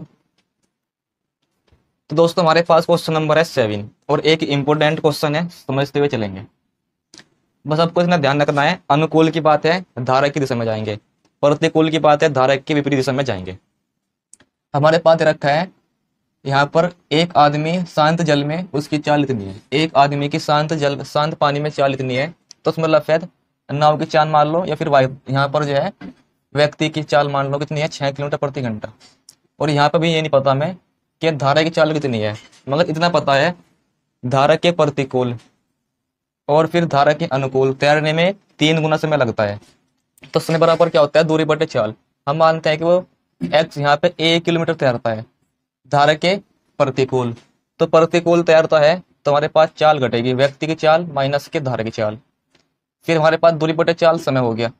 और ये जो समय है, जो हमारे पास ये जो समय लगेगा धारा के अनुकूल, तो दूरी तो हमारे पास वही तैरनी है, मगर धारा की कैसे तैरनी है, अनुकूल, और अनुकूल तैरता है तो एक्स प्लस के वाई।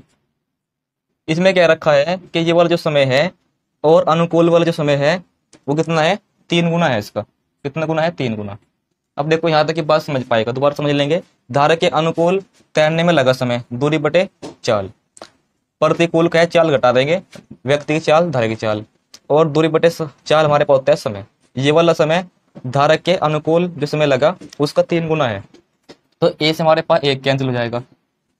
उसके बाद फिर हमारे पास यहाँ पे क्रॉस मल्टीप्लाई कर लेंगे, इसकी मल्टीप्लाई यहाँ करेंगे 1 में तो सेम टू सेम आएगा, इसकी मल्टीप्लाई 3 में करेंगे तो 3x कम 3x और 3y कम 3y। ये y माइनस के धरा के प्लस का हो जाएगा 3y, ये प्लस का x से धरा के हमारे पास माइनस का x हो जाएगा। उसके बाद इसको हम जोड़ेंगे तो 3 यारा 1 यारा 4y, और यहाँ पे 3x में से 2 घटा देंगे, सॉरी x घटा देंगे तो 2x। व्यक्ति की चाल 6 है तो 6 से मल्टीप्लाई कर देंगे इसमें, 2 गुना 6, 2 दूनी 4, 2 एकम 2 और 2 तिया 6, तो धारा की चाल हमारे पास कितनी आ जाएगी, 3। धारा की चाल हमारे पास कितनी आ जाएगी, 3। क्वेश्चन पढ़ते हैं, हमारे पास क्या है, धारा के अनुकूल तैरते समय व्यक्ति की चाल, और धारा के अनुकूल तैरते व्यक्ति की चाल होगी एक्स प्लस के वाई। ओके, अनुकूल तैरेगा तो धारा को जोड़ना पड़ेगा एक्स प्लस वाई। उसके बाद फिर यहाँ पे व्यक्ति की चाल कितनी है, 6, और धारा की चाल कितनी निकल के आई थी, 3, और 6 और 3 9।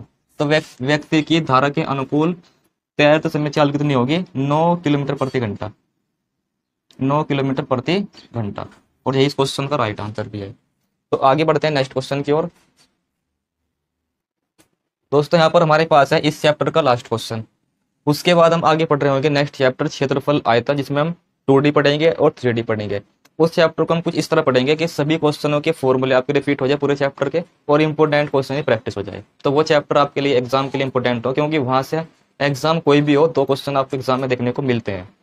तो ये चैप्टर का लास्ट क्वेश्चन देख लेते हैं। एक महिला धारा की दिशा में, अब धारा की दिशा में जा रही है तो व्यक्ति यहाँ पर महिला की चाल और धारा की चाल प्लस हो जाएगी।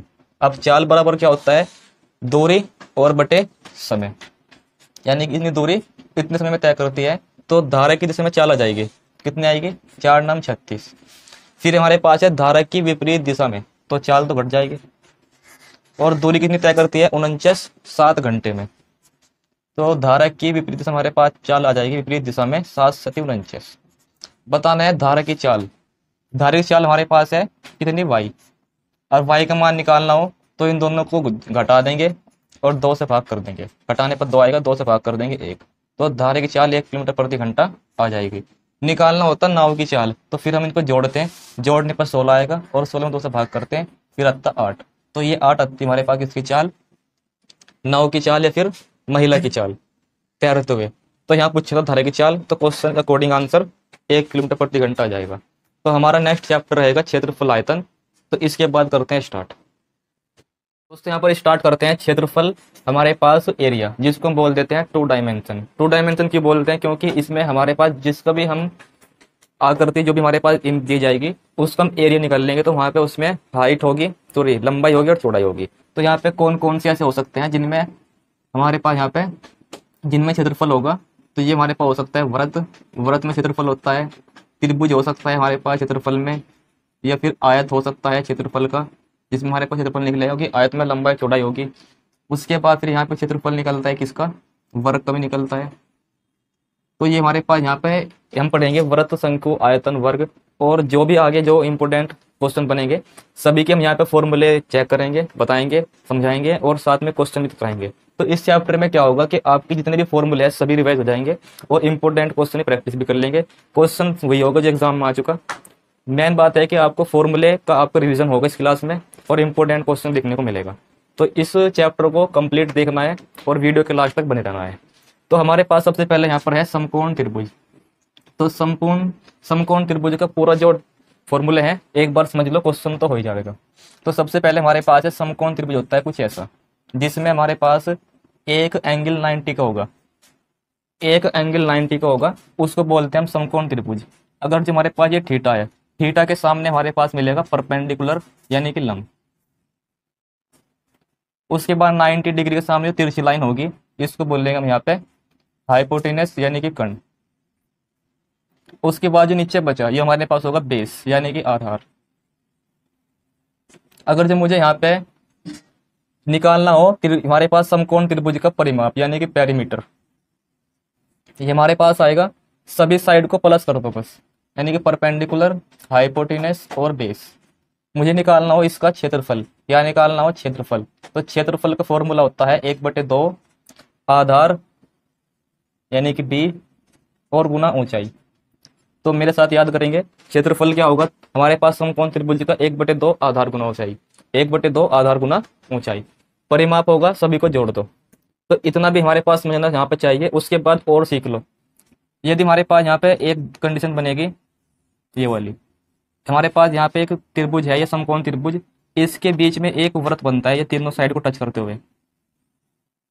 तो इसकी रेडियस क्या होगी, रेडियस इसकी हमारे पास रेडियस होगी स्मॉल आर, और स्मॉल आर को हम क्या बोलते हैं, अंत्यवृत्त की त्रिज्या, अंत्यवृत्त की त्रिज्या। तो इसका फॉर्मूला क्या होगा जो यहाँ पर देखते हैं। तो हमारे पास इसका फॉर्मूला होता है परपेंडिकुलर प्लस के बेस माइनस के हाइपोटेनस और बटे 2। तो ये फॉर्मूला याद करना है। ये होता है त्रिभुज के, हमारे पास समकोण त्रिभुज के अंदर बने अंत्यवृत्त की त्रिज्या का फॉर्मूला। एक हमारे पास होता है यहाँ पे एक त्रिभुज हमारे पास ये रहा, इसके परिवृत्त यानी कि इसके यहाँ पर जो है तीनों साइड को टच करते हुए जो एक ये वृत्त बनेगा, तीनों साइड को टच करते हुए जो एक ये वृत्त बनेगा, थोड़ा सा सही से बना लो, तीनों साइड को टच करते हुए जो एक वृत्त बनेगा उसका त्रिज्या। यानी कि एक समकोण त्रिभुज है, इसकी तीनों यहाँ पर जो ये शीर्ष है तीनों को टच करते हुए एक वृत्त बनेगा। तो इसकी हमारे पास त्रिज्या यहाँ पर रही होगी, ये त्रिज्या हमारे पास इसकी होगी ये कैपिटल आर। इसको बोल देंगे हम परिवृत्त की त्रिज्या। क्या बोल देंगे, परिवृत्त की त्रिज्या। तो इसका फॉर्मूला हमारे पास क्या होगा, आर बराबर हाइपोटेनस एच है, इसका आधा कर देंगे। तो तुम्हें यहाँ पे क्या याद रखना है, समकोण त्रिभुज से क्वेश्चन 4 प्रकार के बनेंगे, परिमाप, क्षेत्रफल, अंत्यवृत्त की त्रिज्या और परिवृत्त की त्रिज्या। तो इस समकोण त्रिभुज में तुम्हें इतना यहाँ पे ध्यान रखना है। और भी एक बात इंपॉर्टेंट है, पाइथागोरस प्रमेय। यहाँ पर आपको जो है समकोण त्रिभुज में एक लगती है पाइथागोरस प्रमेय, ये भी याद रखनी है, पाइथागोरस प्रमेय। अब पाइथागोरस प्रमेय क्या है, इस हाइपोटेनस का स्क्वायर बराबर होगा कर्ण का स्क्वायर, सॉरी लंब का स्क्वायर, परपेंडिकुलर का स्क्वायर बटे नहीं प्लस के बेस का स्क्वायर। तो हाइपोटेनस का स्क्वायर बराबर होगा परपेंडिकुलर का स्क्वायर प्लस के बेस का स्क्वायर, या फिर कर्ण का स्क्वायर बराबर होगा लंब का स्क्वायर प्लस के आधार का स्क्वायर। तो यानी कि इसे तो हमारे पास ऐसे लिख सकते हैं हिंदी में भी, कर्ण का स्क्वायर बराबर होगा लंब का स्क्वायर प्लस के आधार का स्क्वायर। तो ये फॉर्मूले हैं 5 फॉर्मूले, यानी कि ये फॉर्मूले हैं, इनसे बाहर क्वेश्चन एग्जाम में नहीं बनने का। तो मैं इस क्या करूंगा, जितने भी क्वेश्चन यहाँ पर लूंगा, जो भी क्वेश्चन होगा उसके जितने फॉर्मूले हो सकते हैं सभी कुछ यहाँ पर जो है रिवाइज कराते हुए चलूंगा। तो ये सब यहाँ पर आपको ध्यान रख लेना, ये सब इसके फॉर्मूले हैं। बात आती है क्वेश्चन की, हमारे पास समकोण त्रिभुज एक है, ये रहा समकोण त्रिभुज का कर्ण हमारे पास दिया है 101, और इनमें से कोई सी एक भुजा हमारे पास दी है कितनी, 20। तो कोई सी मान लो, चाहे ये मान लो चाहे मान लो, ये 20 दी है, मैंने ये मान लिया आधार है 20, मान सकते हैं इसका लंबी मान सकते हैं 20। तो क्या रखा, कोई सी एक भुजा दे रखी हमारे पास जो है 20। बताना है क्षेत्रफल। अब क्षेत्रफल कैसे निकलेगा, 1/2 आधार गुना ऊंचाई। तो आधार तो पता, ऊंचाई नहीं पता, तो ऊंचाई निकालनी पड़ेगी। कैसे निकलेगी, कर्ण का स्क्वायर बराबर लंब का स्क्वायर और फिर प्लस के आधार का स्क्वायर।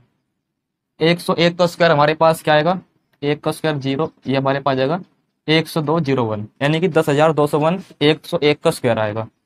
और फिर 20 का स्क्वायर 400 घटा देंगे इसमें से, बचा पी स्क्वायर, घटा देंगे तो हमारे पास बचेगा 9801, 9801। और 9801 किसका स्क्वायर है, ये स्क्वायर होता है 99 का। तो यहाँ पे हमारे पास परपेंडिकुलर पी कितना आ जाएगा, लंब पी बराबर 99। अब हमारे पास क्वेश्चन का आंसर बता सकते हैं, क्या बताना है, क्षेत्रफल। अब क्षेत्रफल हमारे पास क्या होता है, 1/2 आधार और गुना ऊंचाई, यानी कि लंब कितना है 99। 2 से भाग करेंगे तो 10 आएगा, और 10 से मल्टीप्लाई करेंगे 99 में तो कितना आएगा 990, और 990 ये रहा ऑप्शन नंबर डी। तो इसी प्रकार से इस क्वेश्चन से हमने क्वेश्चन भी किया और सारे फॉर्मूले जो उसके बन सकते हैं सारे रिवाइज कर लिए। तो यहाँ पे आपको इसी प्रकार से पढ़ाया जाएगा, सभी क्वेश्चन को जितने फॉर्मूले हो सकते हैं सब वो बताए जाएंगे, और साथ में क्वेश्चन की प्रैक्टिस। तो आगे बढ़ते हैं नेक्स्ट क्वेश्चन की ओर। दोस्तों यहाँ पर देखते हैं क्वेश्चन नंबर 2। हमारे पास यहाँ पर है, एक संभव त्रिभुज का परिमाप बताना है, कितना होगा यदि उसकी ऊंचाई 3.46 सेंटीमीटर है और √3 की वैल्यू हमारे पास दी गई है। तो सबसे पहले यहाँ पर जानते हैं संभव त्रिभुज और इसके सभी फॉर्मूले, रिवाइज कर लेते हैं, क्वेश्चन बाद में करेंगे। तो हमारे पास यहाँ पर होता है संभव त्रिभुज कुछ ऐसा जिसकी सभी भुजाएं समान होती है, यानी जिसकी सारी साइड, तीनों साइड इक्वल होगी, वो हमारे पास क्या है, संभव त्रिभुज है। उसके बाद यहाँ पर जो इसकी हाइट होती है h, ये हमारे पास होती है इसकी हाइट, और जो हाइट होती है इसका फॉर्मूला होता है √3/2 और गुना भुजा। ये इसका हाइट का फॉर्मूला है, किसका, संभव त्रिभुज का। और संभव त्रिभुज का जो क्षेत्रफल होता है वो हमारे पास होता है √3/4 और गुना भुजा का स्क्वायर। उसके बाद इसका पैरीमीटर, परिमाप, परिमाप क्या होता है, ए तीनों जोड़ लेंगे 3a आएगा। फिर इसके अंदर जो सर्किल बनेगा, अंत्यवृत्त, इसकी त्रिज्या हमारे पास क्या होगी, अंत्यवृत्त की त्रिज्या ये हमारे पास होगी a/2√3, a/2√3। उसके बाद होती है इसकी परिवृत्त त्रिज्या, जो उसके परिवृत्त बाहर बनेगा ये वाला, इसकी त्रिज्या। तो परिवृत्त की त्रिज्या यानी कि जो बाहर वृत्त बनता है यहाँ पर त्रिभुज के तीनों कोनों को टच करते हुए, उसकी परिवृत्त की त्रिज्या। इसका फॉर्मूला होता है हमारे पास a/√3। अगर जो मैं मानता हूँ ये स्मॉल r है और ये कैपिटल R है, कैपिटल R, तो यहाँ पर ध्यान रखेंगे R रेशियो, यानी कि छोटी हमारे पास अंतवृत्त त्रिज्या स्मॉल r और परिवृत्त त्रिज्या कैपिटल R, इसमें क्या अनुपात होता है, तो इसमें हमारे पास अनुपात होता है 1 का और 2 का, 1 का और 2 का। जब इसको हम आपस में सोल्व करेंगे तो 1 का और 2 का अनुपात आएगा, ये भी आपको ध्यान रखना है। तो समकोण संभव त्रिभुज से आपको इतनी बातें ध्यान रखनी है। क्वेश्चन की ओर आ जाते हैं। परिमाप बताना है, हाइट दी है, तो हाइट हमारे पास फॉर्मूला क्या होता है √3/2 और a बराबर कितनी हाइट है, ये भी √3 की वैल्यू हमारे पास दे रखी है 1.73 और गुना भुजा और बटे 2। तो यहाँ पर हम इससे भाग करेंगे, 2 बार कट जाएगा, तो a बराबर क्या आएगा, 2 दूनी 4।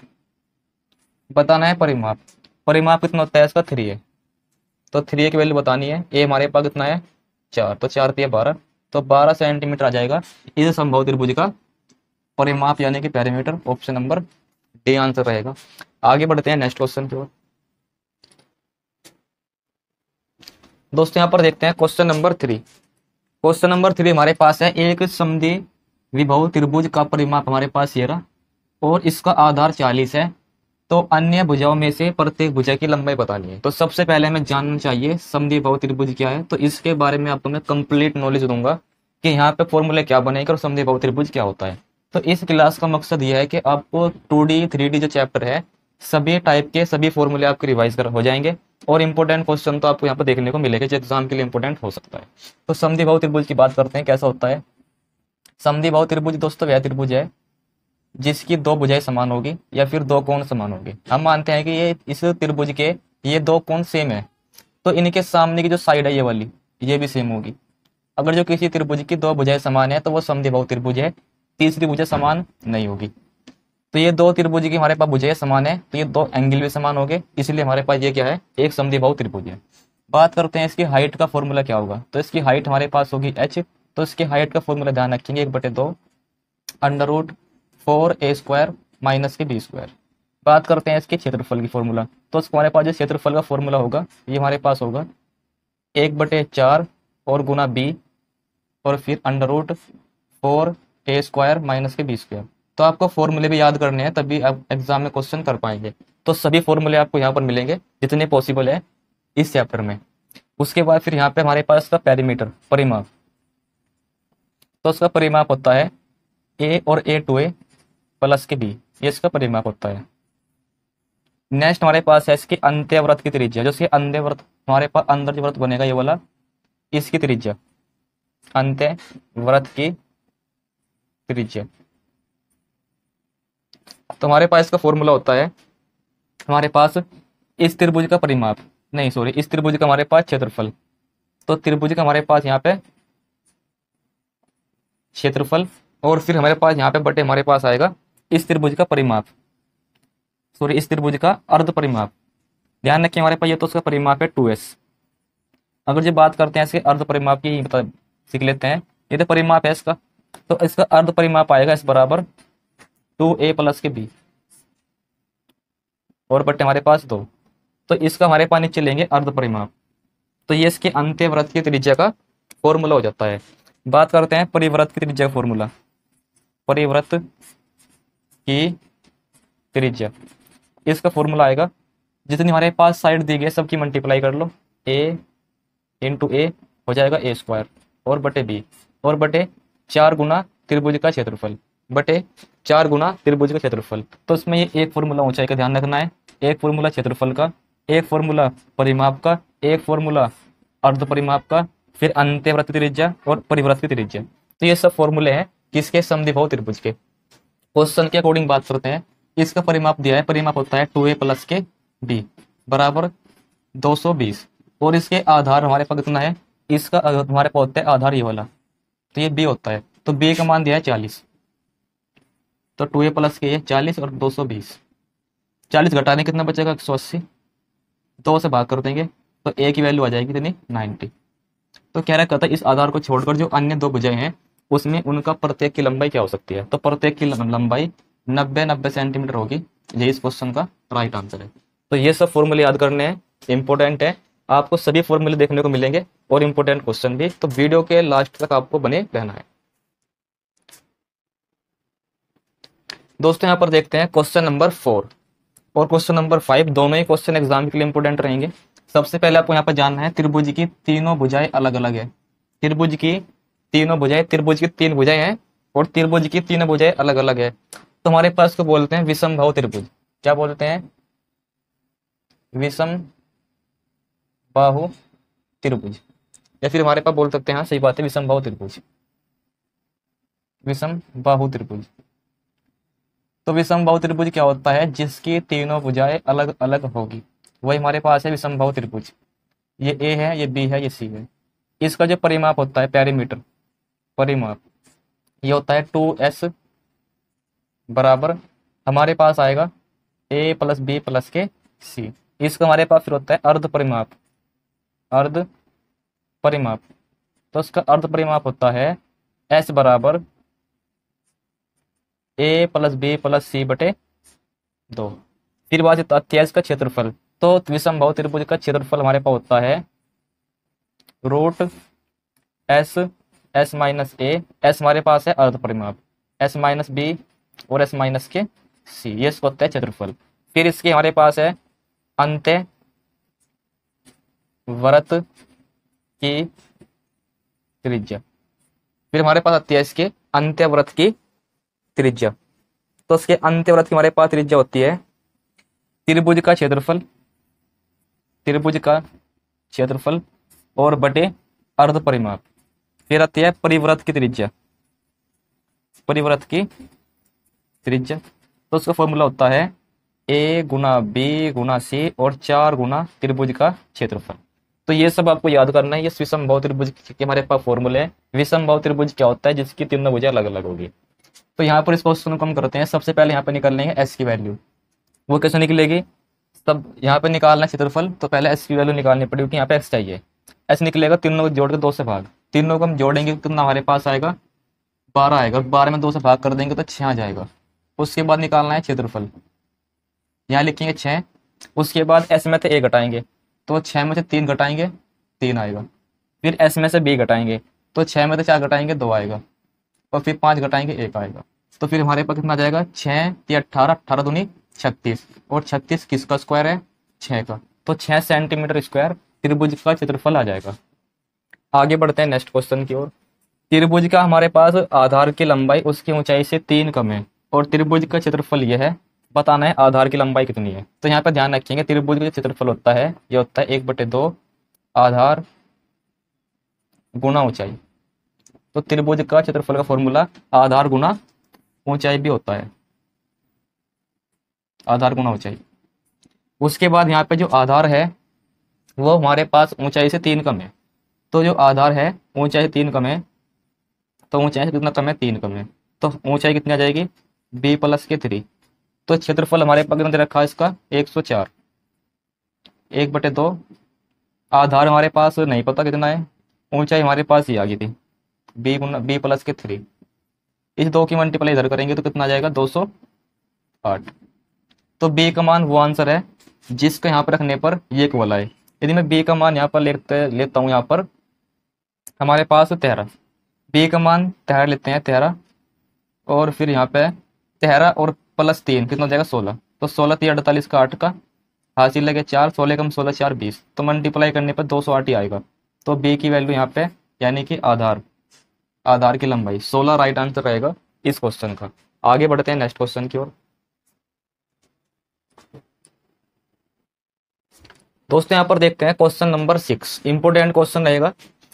एक वर्ग का परिमाप, एक वर्ग यानी कि स्क्वायर है, उसका परिमाप 7 सेंटीमीटर त्रिज्या वाले वृत्त की परिधि के इक्वल है। बताना है वृत्त के क्षेत्रफल का वर्ग के क्षेत्रफल से अनुपात क्या होगा। तो दोस्तों यहाँ पर बात है किसकी, वर्ग की और वृत्त की। तो कंप्लीट नॉलेज ले लेते हैं यहाँ पे फॉर्मूले के साथ क्या होता है। तो वर्ग हमारे पास पहले पढ़ते हैं, वर्ग को बोलते हैं स्क्वायर। तो वर्ग क्या होता है, जिसके चारों भुजाएं बराबर होगी वो हमारे पास वर्ग है, जिसके चारों भुजाएं बराबर होगी वो हमारे पास वर्ग है। तो वर्ग का परिमाप होता है 4 गुना भुजा। उसके बाद है वर्ग का क्षेत्रफल, वर्ग का क्षेत्रफल हमारे पास होता है भुजा का स्क्वायर। उसके बाद फिर होता है वर्ग का विकर्ण, वर्ग का विकर्ण हमारे पास होता है ये होता है वर्ग का विकर्ण। तो वर्ग का विकर्ण होता है हमारे पास यहाँ पे a गुना रूट टू हमारे पास होता है वर्ग का विकर्ण। और यहाँ पर ध्यान रखेंगे क्षेत्रफल फॉर्मूला ऐसे भी निकल सकता है, विकर्ण के स्क्वायर में 2 से भाग कर देंगे, विकर्ण के स्क्वायर में 2 से भाग कर देंगे। ये भी हमारे पास वर्ग के क्षेत्रफल का फॉर्मूला है। तो ये सब यहाँ पर आपको बात ध्यान रखनी है, इंपोर्टेंट रहेगा। बात कर लेते हैं किसके बारे में, वृत्त के बारे में। तो ये होते हैं हमारे पास सर्किल, ये होती है इसकी रेडियस। बात करते हैं इसकी परिधि की। तो वृत्त की परिधि होती है ये वाली साइड, ये वाली। तो ये होती है फॉर्मूला इसका 2πr। फिर होता है इसका क्षेत्रफल। तो वृत्त का हमारे पास होता है क्षेत्रफल πr²। तो वृत्त के आपको 2 ही फॉर्मूले ध्यान रखने हैं, एक और सुन लो, यहाँ से यहाँ तक ये भी r है, तो उसका होता है व्यास। तो उसका व्यास होता है 2 गुना त्रिज्या। आगे दोस्तों बात करते हैं, क्वेश्चन के अकॉर्डिंग बात कर लेते हैं भैया। एक वर्ग का परिमाप, तो एक वर्ग का परिमाप 4 है, बराबर है 7 सेंटीमीटर त्रिज्या वाले वृत्त की परिधि के। तो परिधि हमारे पास ये रही 2π, पाई की वैल्यू हमारे पास है 22/7, और त्रिज्या हमारे पास कितनी है इसकी r, रेडियस 7। तो 7 7 कट जाएगा, 2 दूनी 4, 2 एकम 2, 2 से काट देंगे 11। तो यहाँ पर हमारे पास जो वर्ग है, वर्ग की हमारे पास जो साइड है, भुजा है, वो 11 आ जाएगी। बताना है इनके क्षेत्रफल में अनुपात क्या होगा। तो वृत्त का क्षेत्रफल हमारे पास क्या होगा, वृत्त का क्षेत्रफल।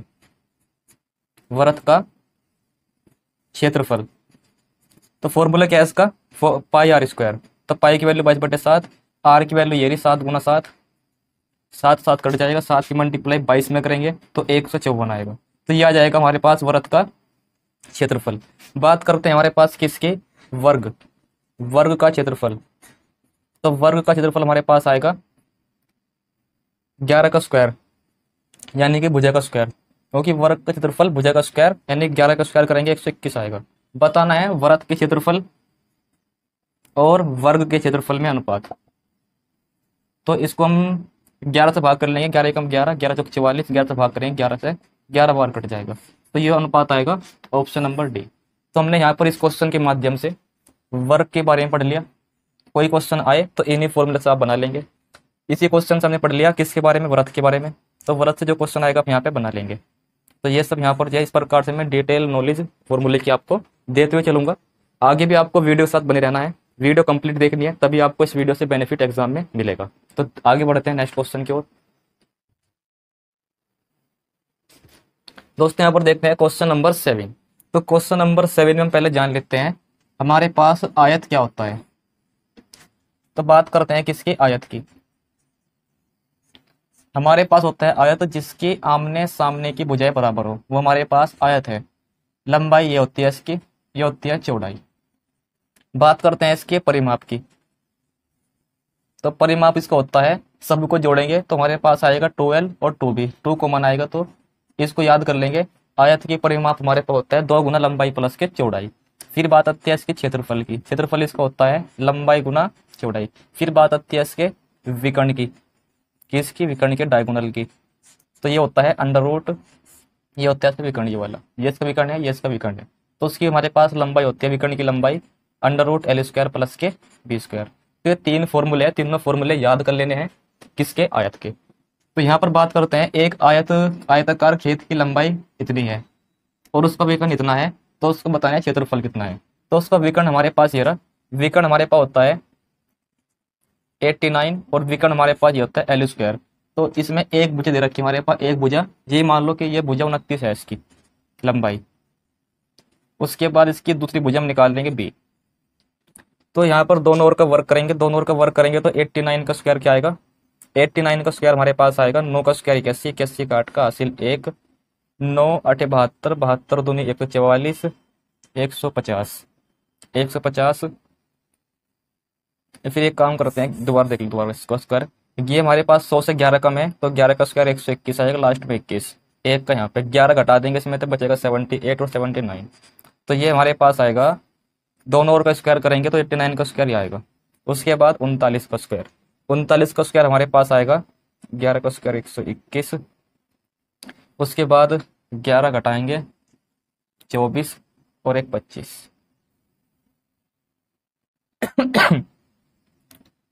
तो हमारे पास यहाँ पे 39 का स्क्वायर आ जाएगा 1521।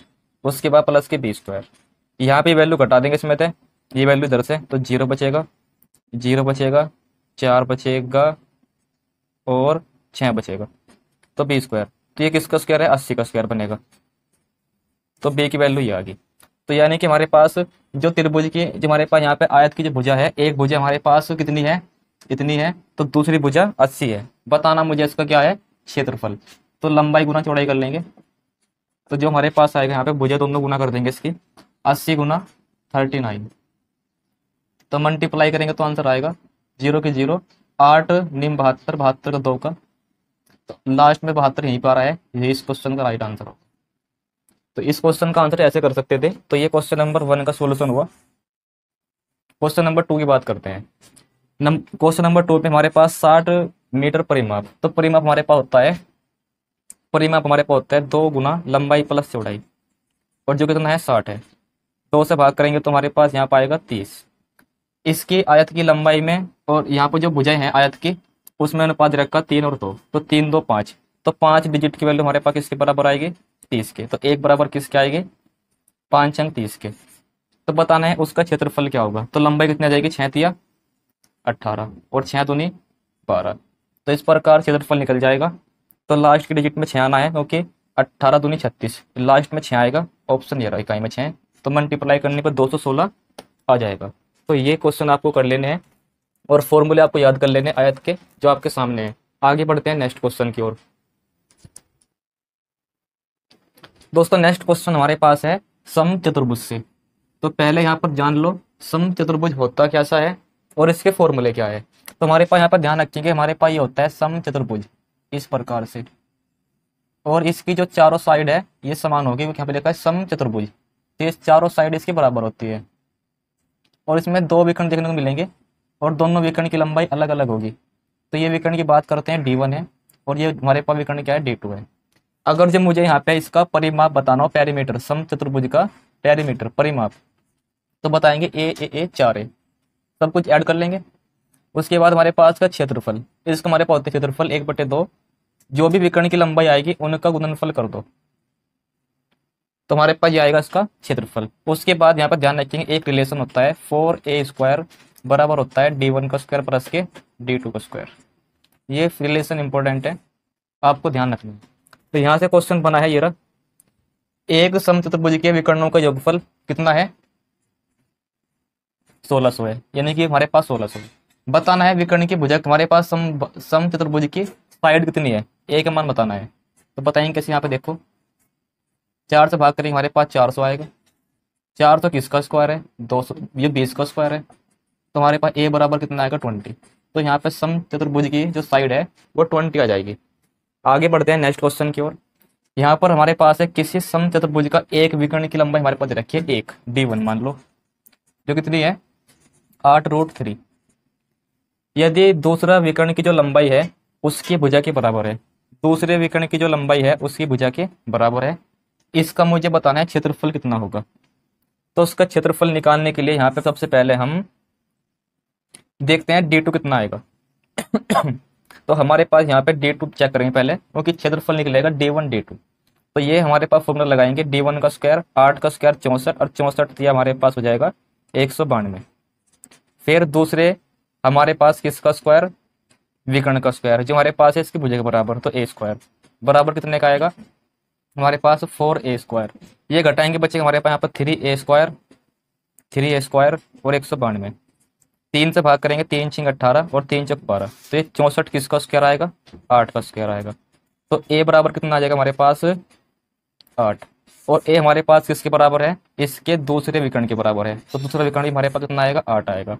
समचतुर्भुज का मुझे बताना है क्षेत्रफल कितना होगा, तो 1/2 पहला विकर्ण कितना है 8 × √3 और दूसरा विकर्ण कितना है 8 है, तो आंसर आएगा 2 से भाग करेंगे 4 और 8 × 4 32 32√3। तो ये इस क्वेश्चन का राइट आंसर है। एक इंपॉर्टेंट क्वेश्चन एग्जाम के लिए रहेगा, फॉर्मूले याद करना है, क्वेश्चन एग्जाम में हो जाएंगे। तो मैं यहाँ पे इतना पॉसिबल हो सकता है सभी के फॉर्मूले बताते हुए चलूंगा। तो वीडियो के स्टार्टिंग से मैं यही काम कर रहा हूँ, लास्ट तक भी आपको यही देखने को मिलेगा। तो वीडियो आपको कंप्लीट देखनी है, क्वेश्चन के इंपॉर्टेंट क्वेश्चन मिलेंगे चैप्टर के, और सभी यहाँ पर जो क्वेश्चन है उनके फॉर्मूले आपको इसी क्लास में मिल जाएंगे। तो आगे बढ़ते हैं नेक्स्ट क्वेश्चन की ओर। दोस्तों आगे देखते हैं क्वेश्चन नंबर 11। क्वेश्चन नंबर 11 पे हमारे पास है समलंब चतुर्भुज।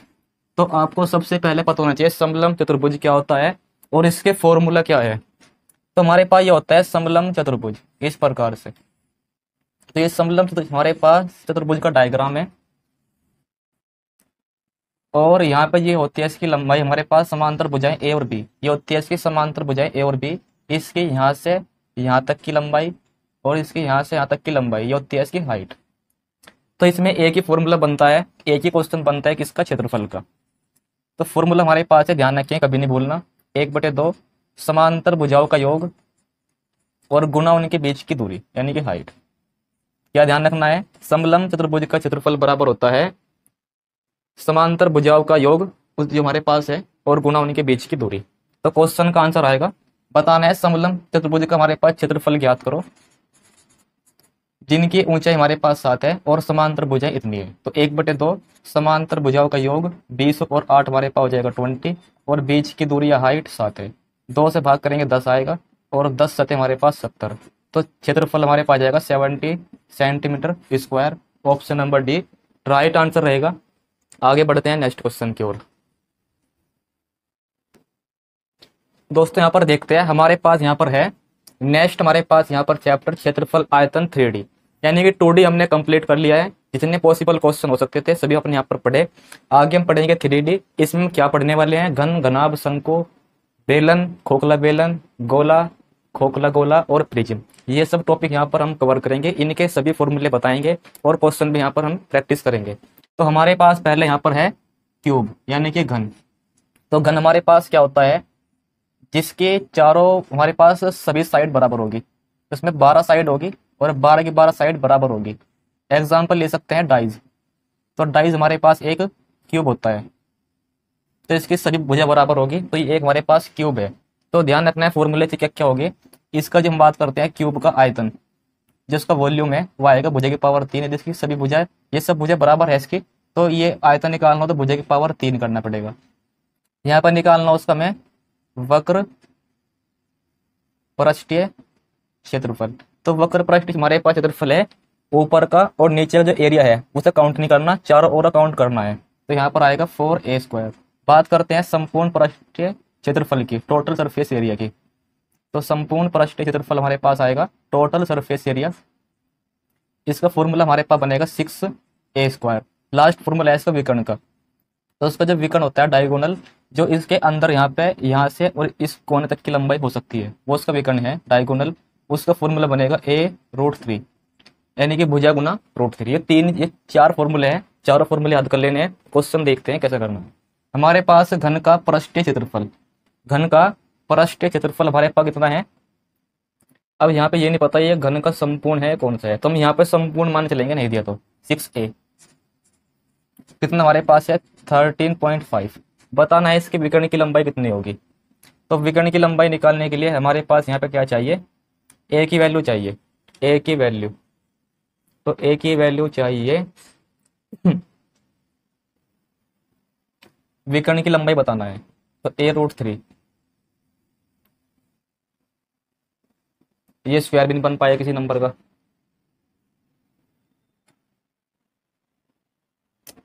तो यहाँ पे हम क्या कर सकते हैं, इसमें 4 से भाग करेंगे, 6 से भाग करेंगे, 6 कम 6, 6 तो पूरा भी नहीं कंप्लीट डिवाइड हो पाएगा, या फिर 6 दूनी 12, 6 दूनी 12 और 6 पंजे 30। चलो देखते हैं जो भी होगा, करना था ये क्वेश्चन। 6 से भाग करेंगे, हमारे पास यहाँ पे 6 से भाग करते हैं, तो 6 से भाग करेंगे तो पॉइंट पहले हटा लो उसका, बटे हमारे पास 10। 6 से भाग करेंगे तो 6 दूनी 12 और 6 दूनी 12 पॉइंट लगाया, 6 पंजे 30। 10 से भाग करेंगे तो पॉइंट यहाँ पर आ जाएगा इसका, तो भाग करने पर ही आएगा a²। तो ये किसका स्क्वायर है, ये हमारे पास है 15 का स्क्वायर। 2 अंक बाद पॉइंट है तो 1 अंक बाद यहाँ पॉइंट आ जाएगा, ये रहा। तो ये 1.5 का स्क्वायर है, तो a की वैल्यू हमारे पास कितना आएगी 1.5। बताना है इसका विकर्ण की लंबाई। तो विकर्ण की लंबाई हमारे पास आ जाएगी a√3। तो a हमारे पास कितना है 1.5 गुना √3। तो यही इस क्वेश्चन का राइट आंसर रहेगा। किया कैसे हमने, बस यहाँ पर 6 से भाग किया टोटल सरफेस एरिया इसको मानते हुए, और फिर a की वैल्यू आई 1.5, बताना विकर्ण की लंबाई, √3 से गुना कर देंगे, आंसर आएगा। आगे बढ़ते हैं नेक्स्ट क्वेश्चन पे। एक घन के विकर्ण का स्क्वायर, तो घन का विकर्ण का स्क्वायर क्या आएगा a² और 3 का स्क्वायर करेंगे 3। तो एक घन के विकर्ण का स्क्वायर, तो विकर्ण का स्क्वायर आ जाएगा बराबर हमारे पास है ये 21 75 के। 3 से भाग करेंगे, 3 से 21, 3 दूनी 6 और 3 पंजे, और 3 से 21, 3 दूनी 6 और 3 पंजे 15। तो ये तो स्क्वायर बन भी नहीं पाएगा, 3 पंजे 15, ये a² की वैल्यू आ गई। चलो कोई बात नहीं, जो भी है। बताना है घन का कुल पृष्ठ क्षेत्रफल, बताना है टोटल सरफेस एरिया, तो ये होता है 6a²। तो 6 हमारे पास ये रहा, a² की वैल्यू कितनी है 775। मल्टीप्लाई कर लेंगे 700 नहीं 600, 6 पंजे 30 की 0 हासिल 3, 6 सते 42 और 3 45। तो ये इस क्वेश्चन का आंसर देखने को मिलेगा, मगर जो मैच नहीं कर पा रहा दोबारा देख लेंगे। हमने यहाँ पे क्या किया था, 3 से भाग किया, 3 से 21, 3 दूनी 6, 3 पंजे 15, a² की वैल्यू आ गई। बताना है कुल पृष्ठ क्षेत्रफल, टोटल सरफेस एरिया बताना है। तो 6 से मल्टीप्लाई करनी है हमारे पास में, 6 से मल्टीप्लाई करेंगे तो 600, 6 पंजे 30 की 0 हासिल 3, 6 सते 42 और 3 45। तो उसका एक्यूरेट आंसर यही है। ऑप्शन में मिस्टेक हो सकती है, ऑप्शन सही कर लेंगे, यहाँ पे 0 लगा लो, ऑप्शन सी राइट आंसर है। तो इस क्वेश्चन का राइट आंसर यही है, क्योंकि हमने यहाँ पर देख लिया 3 से भाग, विकर्ण का स्क्वायर हमारे पास इसका स्क्वायर a², 3 का स्क्वायर करेंगे √3 का 3 आएगा, 3 से भाग करेंगे, 3 से 21, 3 दूनी 6, 3 पंजे 15। बताना है टोटल सरफेस एरिया, फॉर्मूला हमारे पास ये रहा 6a²। 6 से मल्टीप्लाई करेंगे 600, 6 पंजे 30 की 0 हासिल 3, 6 सते 42 और 3 45। तो एक्यूरेट आंसर है ऑप्शन सी, क्वेश्चन के नंबर के अकॉर्डिंग यहाँ पे जो भी है। आगे बढ़ते हैं नेक्स्ट क्वेश्चन की ओर। दोस्तों हमारे पास यहाँ पर इस चैप्टर में नेक्स्ट क्वेश्चन हमारे पास है 20 सेंटीमीटर भुजा के एक ठोस धात्विक घन को पिघलाकर 40 सेंटीमीटर और 40 सेंटीमीटर लंबाई और चौड़ाई। एक बार ध्यान देंगे 40 40 सही है यहाँ पे। हाँ, यहाँ पर हमने सही डिजिट लिया 40 लंबाई और 40 चौड़ाई वाले घनाभ हमने बनाया। तो घनाभ के विकर्ण की लंबाई बतानी है। तो सबसे पहले जान लो हमारे पास घनाभ के बारे में। घनाभ हमारे पास कैसा होता है, एक 3D डायमेंशन होता है जिसमें आमने सामने भुजा बराबर होगी, सारी भुजा बराबर नहीं होगी। और घन में क्या आता, घन में हमारे पास सारी भुजाएं बराबर थी, इसमें सारी भुजाएं बराबर नहीं होगी। तो ये हमारे पास इसकी हाइट हो जाएगी, ये इसकी लंबाई हो जाएगी, ये भी और ये भी और ये भी, ये इसकी हो जाएगी हाइट, ये भी हाइट, ये भी हाइट, ये भी हाइट। ये हो जाएगी इसकी चौड़ाई बी, ये भी इसकी हमारे पास हो जाएगी चौड़ाई, ये चौड़ाई, ये चौड़ाई। तो हमारे पास यहाँ पर देखते हैं फॉर्मूला क्या बनेगा पहले इसका। घनाभ का आयतन, घनाभ का आयतन होता है लंबाई गुना चौड़ाई गुना ऊंचाई। घनाभ का हमारे पास यहाँ पर घनाभ का नेक्स्ट हमारे पास होता है पृष्ठीय क्षेत्रफल। पृष्ठीय क्षेत्रफल ये होता है 2LB BH प्लस के HL। फिर हमारे पास होता है कमरे की दीवारों का क्षेत्रफल। कमरे की दीवारों का क्षेत्रफल, कमरे की दीवारों का क्षेत्रफल। तो इसमें हमारे पास जो छत का एरिया है और जो फर्श का एरिया है वो हमें काउंट नहीं करना। तो हमारे पास इसका जो फॉर्मूला बनेगा 2HB प्लस L। तो ये हो जाएगा कमरे की दीवारों का क्षेत्रफल। उसके बाद यहाँ पे एक फॉर्मूला बनता है इसका विकर्ण, यानी कि घनाभ के विकर्ण की लंबाई। घनाभ के विकर्ण की लंबाई होती है √L² B² प्लस के H²। तो ये फॉर्मूले है, याद कर लेने। उसके बाद यहाँ पे हाँ बस आपको ये सब याद करना है। आगे हमारे पास देखते हैं क्वेश्चन में क्या है। इतने सेंटीमीटर भुजा वाले धात्विक घन को पिघलाकर हमने इतने इतने सेंटीमीटर के एक घनाभ बनाया। तो ध्यान रखें जब भी हम किसी धातु को पिघला के नई धातु बनाएंगे तो वहां पर उनका वॉल्यूम यानी कि आयतन बराबर होगा। तो घन का आयतन हमारे पास आएगा भुजा की पावर 3 यानी 20 गुना 20। और घनाभ का आयतन हमारे पास लंबाई गुना चौड़ाई गुना ऊंचाई। तो लंबाई कितनी है 40 है, चौड़ाई कितनी है 40 है, ऊंचाई नहीं पता। तो देखते हैं कितनी आएगी 20 दूनी 40, 20 दूनी 40, 2 दूनी 4 और 4 पंजे 20। तो हाइट हमारे पास आएगी 5। बताना है घनाभ का विकर्ण। तो घनाभ का विकर्ण क्या होता है लंबाई स्क्वायर, लंबाई कितनी है 40, 40 का स्क्वायर हमारे पास आएगा 1600।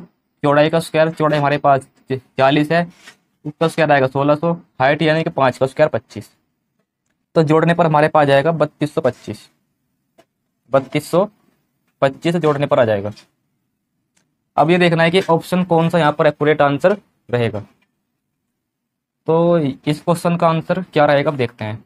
सबसे पहले यहाँ पर इसके हम फैक्टर करते हैं कुछ। इसको हम भाग करते हैं 15 से, 15 दूनी 30 और बचता हमारे पास 2, फिर 15 0, फिर 15 एकम 15 बचे 5, 15 एकम 15 15 दूनी 30 बचे 2, यहाँ बचता है 7, तो 15 5 75। तो यहाँ आ जाएगा 15। फिर देखते हैं 15 से हमारे पास डिवाइड हो सकता है क्या। 15 एकम 15 नहीं कटेगा। और किससे डिवाइड हो सकता है ये नंबर, क्योंकि यहाँ पे मैंने हमारे पास भाग करें 15 से, 15 दूनी 30 और 15 एकम 15, 15 पंजे 75। तो ये नंबर किससे भाग हो सकता है, अब जब 5 से भाग कर लो। 5 से भाग करेंगे तो हमारे पास आएगा 5 पंजे 25, सॉरी 5 चौक 20 और 5 दिया 15। इसको हम क्या लिख सकते हैं, इस नंबर को 5 दिया 15। तो यानी कि ये 5 का स्क्वायर बन पा रहा, अंदर 5 12 जाएगा इसका, और अंदर बचे हमारे पास 3 तिया 9, 3 चौक 12। तो इस क्वेश्चन का आंसर रहेगा 5 गुना रूट 129। तो इस क्वेश्चन का आंसर यहाँ पर डी ऑप्शन एक्यूरेट रहेगा, जो यहाँ पर क्वेश्चन के अकॉर्डिंग है। आगे बढ़ते हैं नेक्स्ट क्वेश्चन की ओर। दोस्तों यहाँ पर देखते हैं क्वेश्चन नंबर 4। इस क्वेश्चन हमारे पास है 28 सेंटीमीटर, 4 सेंटीमीटर और 10 सेंटीमीटर आयाम का हमारे पास एक बॉक्स है। तो बॉक्स में फिट की जा सकने वाली सबसे बड़े छड़ की लंबाई ज्ञात करो। तो ये क्वेश्चन कुछ और नहीं है, ये क्वेश्चन घनाभ का है। घनाभ में हमारे पास क्या होता है, तीनों साइड बराबर है। तो एक घनाकार बॉक्स है, तो बॉक्स में हमारे पास रखे जाने वाली सबसे बड़ी छड़ी की लंबाई मतलब है विकर्ण की लंबाई बतानी है। क्या बतानी है, विकर्ण की लंबाई। लंबाई का स्क्वायर 28 का स्क्वायर हमारे पास करेंगे तो कितना आएगा 28 का स्क्वायर तो 8 8 64 हासिल 6, 8 दूनी 16, 16 दूनी 32, 32 और 6 38 का 8 का हासिल 3, 3 2 दूनी 4 7। तो ये हमारे पास आएगा 28 का स्क्वायर 784। चौड़ाई का स्क्वायर 4 का स्क्वायर 16 आएगा। ऊंचाई का स्क्वायर 10 का स्क्वायर हमारे पास 100 आएगा। सबको ऐड कर लेंगे। तो ऐड करने के बाद हमारे पास आएगा 900। और 900 किस नंबर का स्क्वायर है? ये हमारे पास 30 का स्क्वायर है, यानी कि 30 सेंटीमीटर की अधिकतम लंबाई की छड़ इस बॉक्स में रखी जा सकती है। तो ये क्वेश्चन इंपोर्टेंट था, आसानी से कर पाएंगे यदि आपको विकर्ण का फॉर्मूला पता है घनाभ का। तो आपको सभी फॉर्मूले याद करने हैं जितने आप बताए जाएंगे। आगे बढ़ते हैं नेक्स्ट क्वेश्चन की ओर। दोस्तों यहाँ पर देखते हैं क्वेश्चन नंबर हमारे पास 5। तो क्वेश्चन नंबर 5 और 6 हमारे पास है बेलन के। तो बेलन के बारे में थोड़ा जान लेते हैं, बेलन क्या होता है। तो बेलन हमारे पास एक इस प्रकार से एक आकृति होती है बेलन की, यानी कि बेलन एक पाइप की तरह होता है या एक छड़ की तरह होता है हमारे पास बेलन। ये होता है बेलन का आधार, ये नीचे का है ऊपर का है। ये होता है बेलन के आधार की त्रिज्या, जो नीचे होगी वही ऊपर होगी। तो यदि बात करते हैं बेलन के आधार का क्षेत्रफल, ये होता है पाई आर स्क्वायर, ऊपर भी तो नहीं होगा, बेलन के आधार का क्षेत्रफल। ये होती है बेलन की हाइट। तो बात है बेलन का आयतन यानी कि वॉल्यूम होता है हमारे पास, इसका volume pi R square H. फिर आता है बेलन का वक्र पृष्ठीय क्षेत्रफल, बेलन का वक्र पृष्ठीय क्षेत्रफल। तो इसका फॉर्मूला होता है 2 पाई आर एच। फिर आता है बेलन का टोटल सरफेस एरिया, कुल पृष्ठीय क्षेत्रफल या फिर संपूर्ण पृष्ठीय क्षेत्रफल, संपूर्ण पृष्ठीय क्षेत्रफल। तो ये होता है 2 पाई आर और एच प्लस 2 पाई आर और एच प्लस आर, या हमारे पास यहाँ पर ये एच प्लस आर। तो इसको हम याद रखेंगे, तीन ही फॉर्मूले हैं बेलन के। यदि बात करते हैं बेलन के आधार का, हमारे पास क्षेत्रफल मैंने बता दिया ये होता है। और बेलन का जो आधार का व्यास है, आधार का व्यास ये होता है 2r। तो आपको ये सब बातें ध्यान रखनी है, क्वेश्चन के अकॉर्डिंग पढ़ते हैं बताना क्या है। बेलन के आधार का व्यास 2r की वैल्यू हमारे पास दी है कितनी 28, तो r बराबर कितना आएगा 14, 2 से भाग कर देंगे। बेलन की हाइट हमारे पास दी है 70। बताना है बेलन का पृष्ठीय क्षेत्रफल कितना होगा, कुल पृष्ठीय क्षेत्रफल, टोटल सरफेस एरिया। तो टोटल सरफेस एरिया हमारे पास फॉर्मूला होता है 2 पाई आर एच प्लस आर। तो 2 पाई की वैल्यू हमारे पास रखें 22/7, आर की वैल्यू हमारे पास 14 है और एच की वैल्यू हमारे पास 70 है, 70 और आर की वैल्यू 14, 70 और 14 हमारे पास हो जाएगा 84। 7 से भाग करेंगे 7 दूनी 14। तो इकाई अंक से आंसर नहीं आएगा, लगभग मैच ही करेगा, पूरी गुना करनी होगी यहाँ। तो पहले गुना कर लेते हैं, हमारे पास 4 दूनी 8, 8 की गुना कर लेते हैं इसमें 84 में, क्योंकि 2 दूनी 4, 4 की गुना करते हैं इसमें 84 में, 4 चौक 16 हासिल 1, 4 8 32 और 1 33। उसके बाद गुना करते हैं 22 की, 22 छिका हमारे पास हो जाएगा 132, 132 को 2 का हासिल लेके 13, 22 दिया 66, 66 और 13 हमारे पास हो जाएगा 22 दिया 66, 66 और 13, लास्ट में 9 आएगा। तो लास्ट में 9 यहीं पर है जरा 92 में मैच करके, तो गुना करने पे यही आएगा। तो option number D right answer है इस क्वेश्चन का। आगे बढ़ते हैं नेक्स्ट। इतने सेंटीमीटर और इतने सेंटीमीटर ऊंचाई वाले बेलन का आयतन ज्ञात करो। ये क्या क्वेश्चन होगा, दोबारा पढ़ेंगे, क्वेश्चन कुछ मिस्टेक है। इतनी त्रिज्या होगी हमारे पास, ये त्रिज्या होगा, इतनी त्रिज्या यानी 15 सेंटीमीटर त्रिज्या और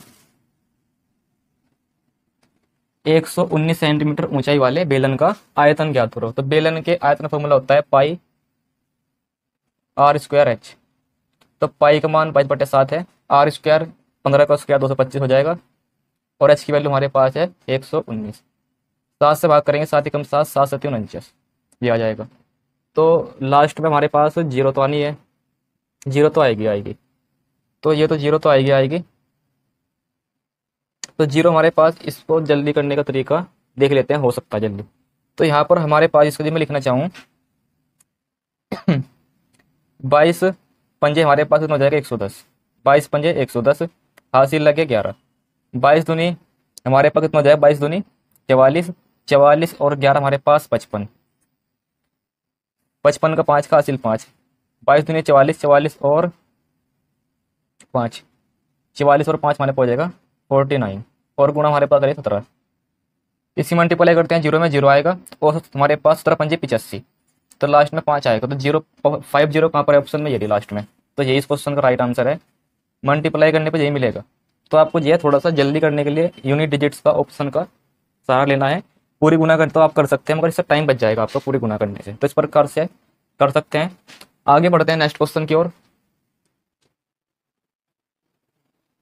दोस्तों आगे देखते हैं, नेक्स्ट क्वेश्चन हमारे पास है, दो लंबवृत्तीय बेलनों की त्रिज्याओं में अनुपात दिया है और उनकी ऊंचाइयों में अनुपात दिया है। बताना है उन बेलनों के आयतन में अनुपात क्या होगा। तो हमारे पास यहाँ पर जो इनकी रेडियस है, मान लो पहले की R1 है, दूसरे की R2 है। त्रिज्याओं में अनुपात हमारे पास ये रहा। इनकी हाइट में अनुपात दिया है 5 का और 3 का। बताना है इनके आयतन। बेलन का आयतन होता है पाई आर स्क्वायर एच, और फिर पाई आर स्क्वायर दूसरे का आयतन एच। पाई से पाई कट जाएगा। आर और R2 इसको हम क्या लिख सकते हैं, R/R2 का होल स्क्वायर। इसको लिख सकते हैं H/H2। तो यहाँ पर देखते हैं क्या अनुपात आएगा। 2 का स्क्वायर 4, H का गुना हमारे पास गुना कर देंगे 5 से। उसके बाद R2 का स्क्वायर 3 का स्क्वायर 9, H2 हमारे पास 3। तो अनुपात आएगा 5 × 20 और 9 × 27। तो इनके आयतनों में अनुपात आ जाएगा 20 और 27 का। तो ये हमारे पास इंपोर्टेंट था, क्वेश्चन कर लिया। आगे हम करते हैं क्वेश्चन किसके, गोले के। आगे दोस्तों बात कर लेते हैं किसके, गोले की। तो दोस्तों गोला हमारे पास क्या होता है, 3D डायमेंशन वाला एक आकृति होती है। तो गोला हमारे पास ये रहा एक गोला, और ये एक ठोस गोला है हमारे पास। गोले की हमारे पास त्रिज्या हमारे पास है R। तो इसका आयतन का फॉर्मूला होता है, गोले का आयतन 4/3 पाई R⁻3। फिर होता है गोले का वक्र पृष्ठीय क्षेत्रफल, यानी कि सरफेस एरिया। एक हमारे पास होता है इसका टोटल सरफेस एरिया, संपूर्ण पृष्ठीय क्षेत्रफल, संपूर्ण पृष्ठीय क्षेत्रफल, टोटल सरफेस एरिया। इन दोनों का फॉर्मूला गोले के लिए सेम होता है, 4 पाई R²। तो ये सब आपको ध्यान रखना है। आगे देखते हैं हमारे पास क्वेश्चन में दिया क्या है। गोले का आयतन हमारे पास दिया है क्वेश्चन में 4/3 पाई R³ जो कितना है 288 पाई। बताना है गोले का पृष्ठीय क्षेत्रफल 4 पाई R² बताना है। तो यहाँ पर मुझे पहले R की वैल्यू चेक करनी होगी, क्या है देखते हैं। पाई से पाई कट जाएगा, 4 से भाग करेंगे, 4 से 28 और 4 दूनी 8। 3 से गुना करेंगे तो R³ हमारे पास आ जाएगा 216। 216 किसकी पावर 3 है, 6 की पावर 3 है। तो R की वैल्यू हमारे पास आएगी 6। अब देखते हैं इसका पृष्ठीय क्षेत्रफल कितना आएगा। 4 पाई R का स्क्वायर 6 का स्क्वायर हमारे पास हो जाएगा 36, और 36 चौका हमारे पास कितना हो जाएगा 144, और पाई का सेम टू सेम, जो कि आंसर पाई में है। तो यही इस क्वेश्चन का राइट आंसर रहेगा। तो ये 2 फॉर्मूले है गोले के, याद कर लेने हैं। एग्जाम में क्वेश्चन आया तो वहाँ पर आप इसको कर पाएंगे। दोस्तों यहाँ पर देखते हैं नेक्स्ट क्वेश्चन हमारे पास है अर्धगोले से। तो अर्धगोला हमारे पास कैसा होता है, एक बार देख लो। ये होता है हमारे पास अर्धगोला। तो अर्धगोले का हमारे पास जो है ये होता है इसकी त्रिज्या, और ये होता है इसका यहाँ से यहाँ तक का व्यास, जो होता है 2R। तो इसका व्यास हो गया 2R, इसकी होगी त्रिज्या इसकी। यदि बात करते हैं इसके आयतन की, इसका होता है आयतन हमारे पास 2/3 पाई R³। बात करते हैं इसका सरफेस एरिया। तो सरफेस एरिया हमारे पास क्या जाएगा, इसका वक्र पृष्ठीय क्षेत्रफल 2 पाई R²। बात करते हैं टोटल सरफेस एरिया। तो टोटल सरफेस एरिया हमारे पास क्या जाएगा 3 पाई स्क्वायर। तो आप ये 3 फॉर्मूले याद रखने हैं, यानी कि अर्धगोले में टोटल सरफेस एरिया और सरफेस एरिया दोनों अलग अलग हो गए, याद कर लेना है।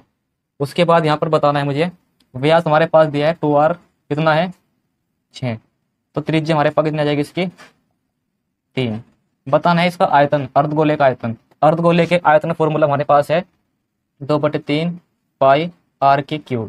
तो 2/3 पाई की वैल्यू सेम टू सेम रखने की, पाई में आंसर है।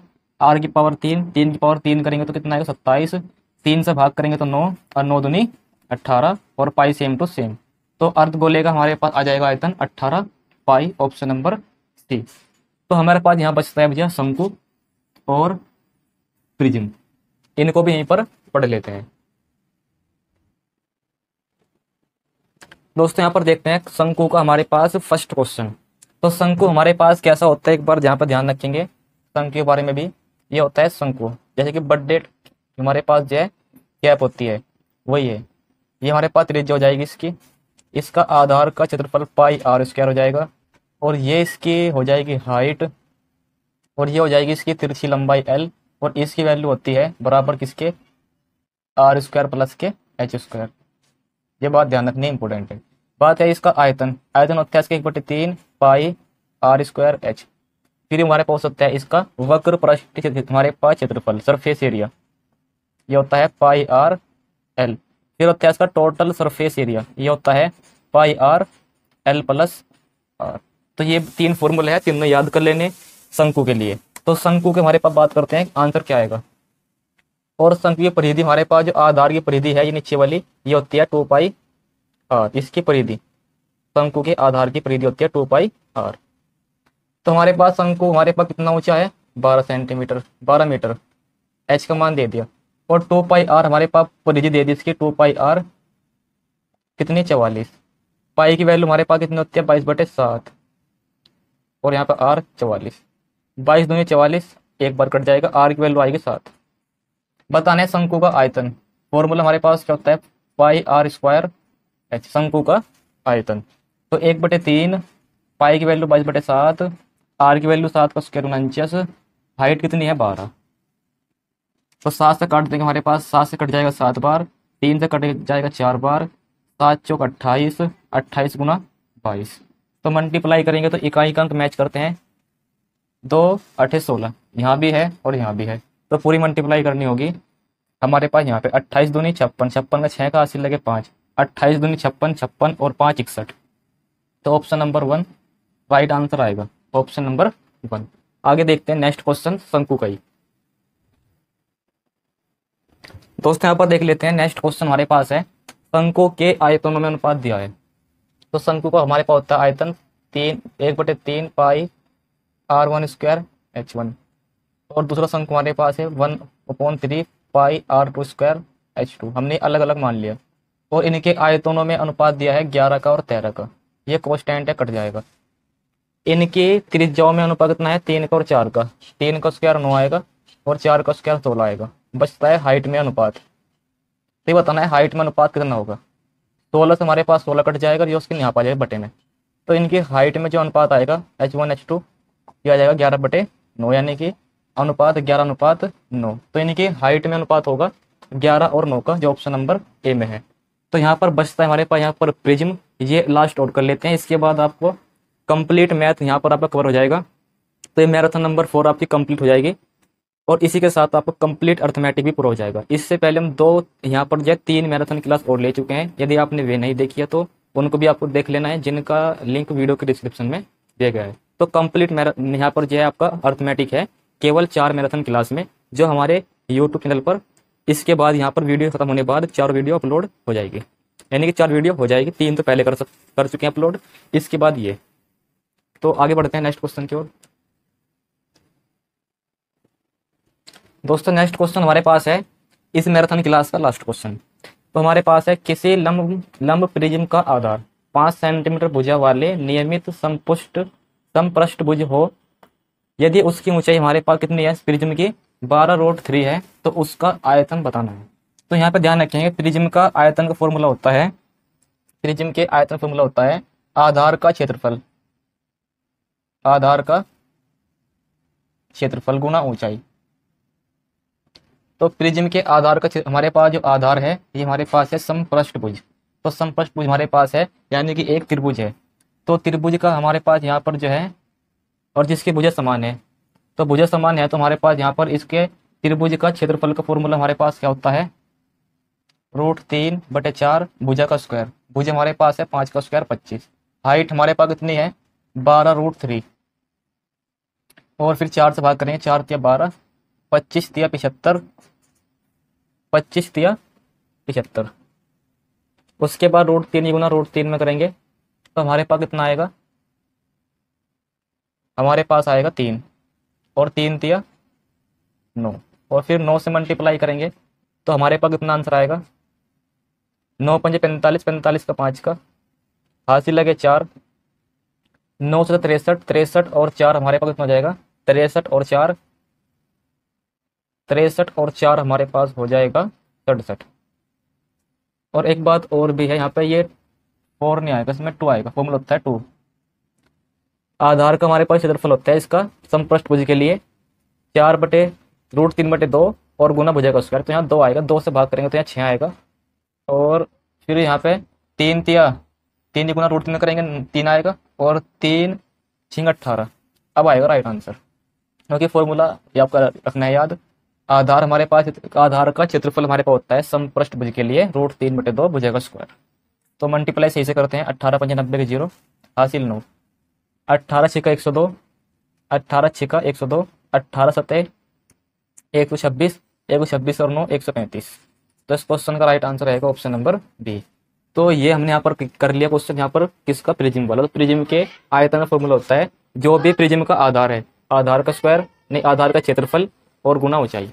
तो आधार हमारे पास था समपृष्ठभुज, जिसका क्षेत्रफल फॉर्मूला होता है √3/2 गुना भुजा का स्क्वायर, और भुजा हमारे पास थी उसकी 5, तो 5 का स्क्वायर 25, ऊंचाई हमारे पास दे रखी थी 12√3, और इसकी गुणा वगैरह करके answer option number B right answer रहेगा। तो यहाँ पर अपने कंप्लीट अर्थमेटिक पढ़ लिया।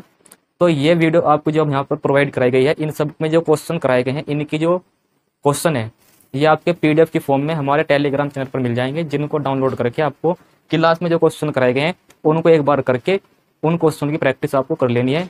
इतना ही काफ़ी है जो भी लेटेस्ट एग्जाम है उसके लिए। तो दोस्तों फिर मिलते हैं आगे नेक्स्ट किसी वीडियो में। आज के लिए इतना ही।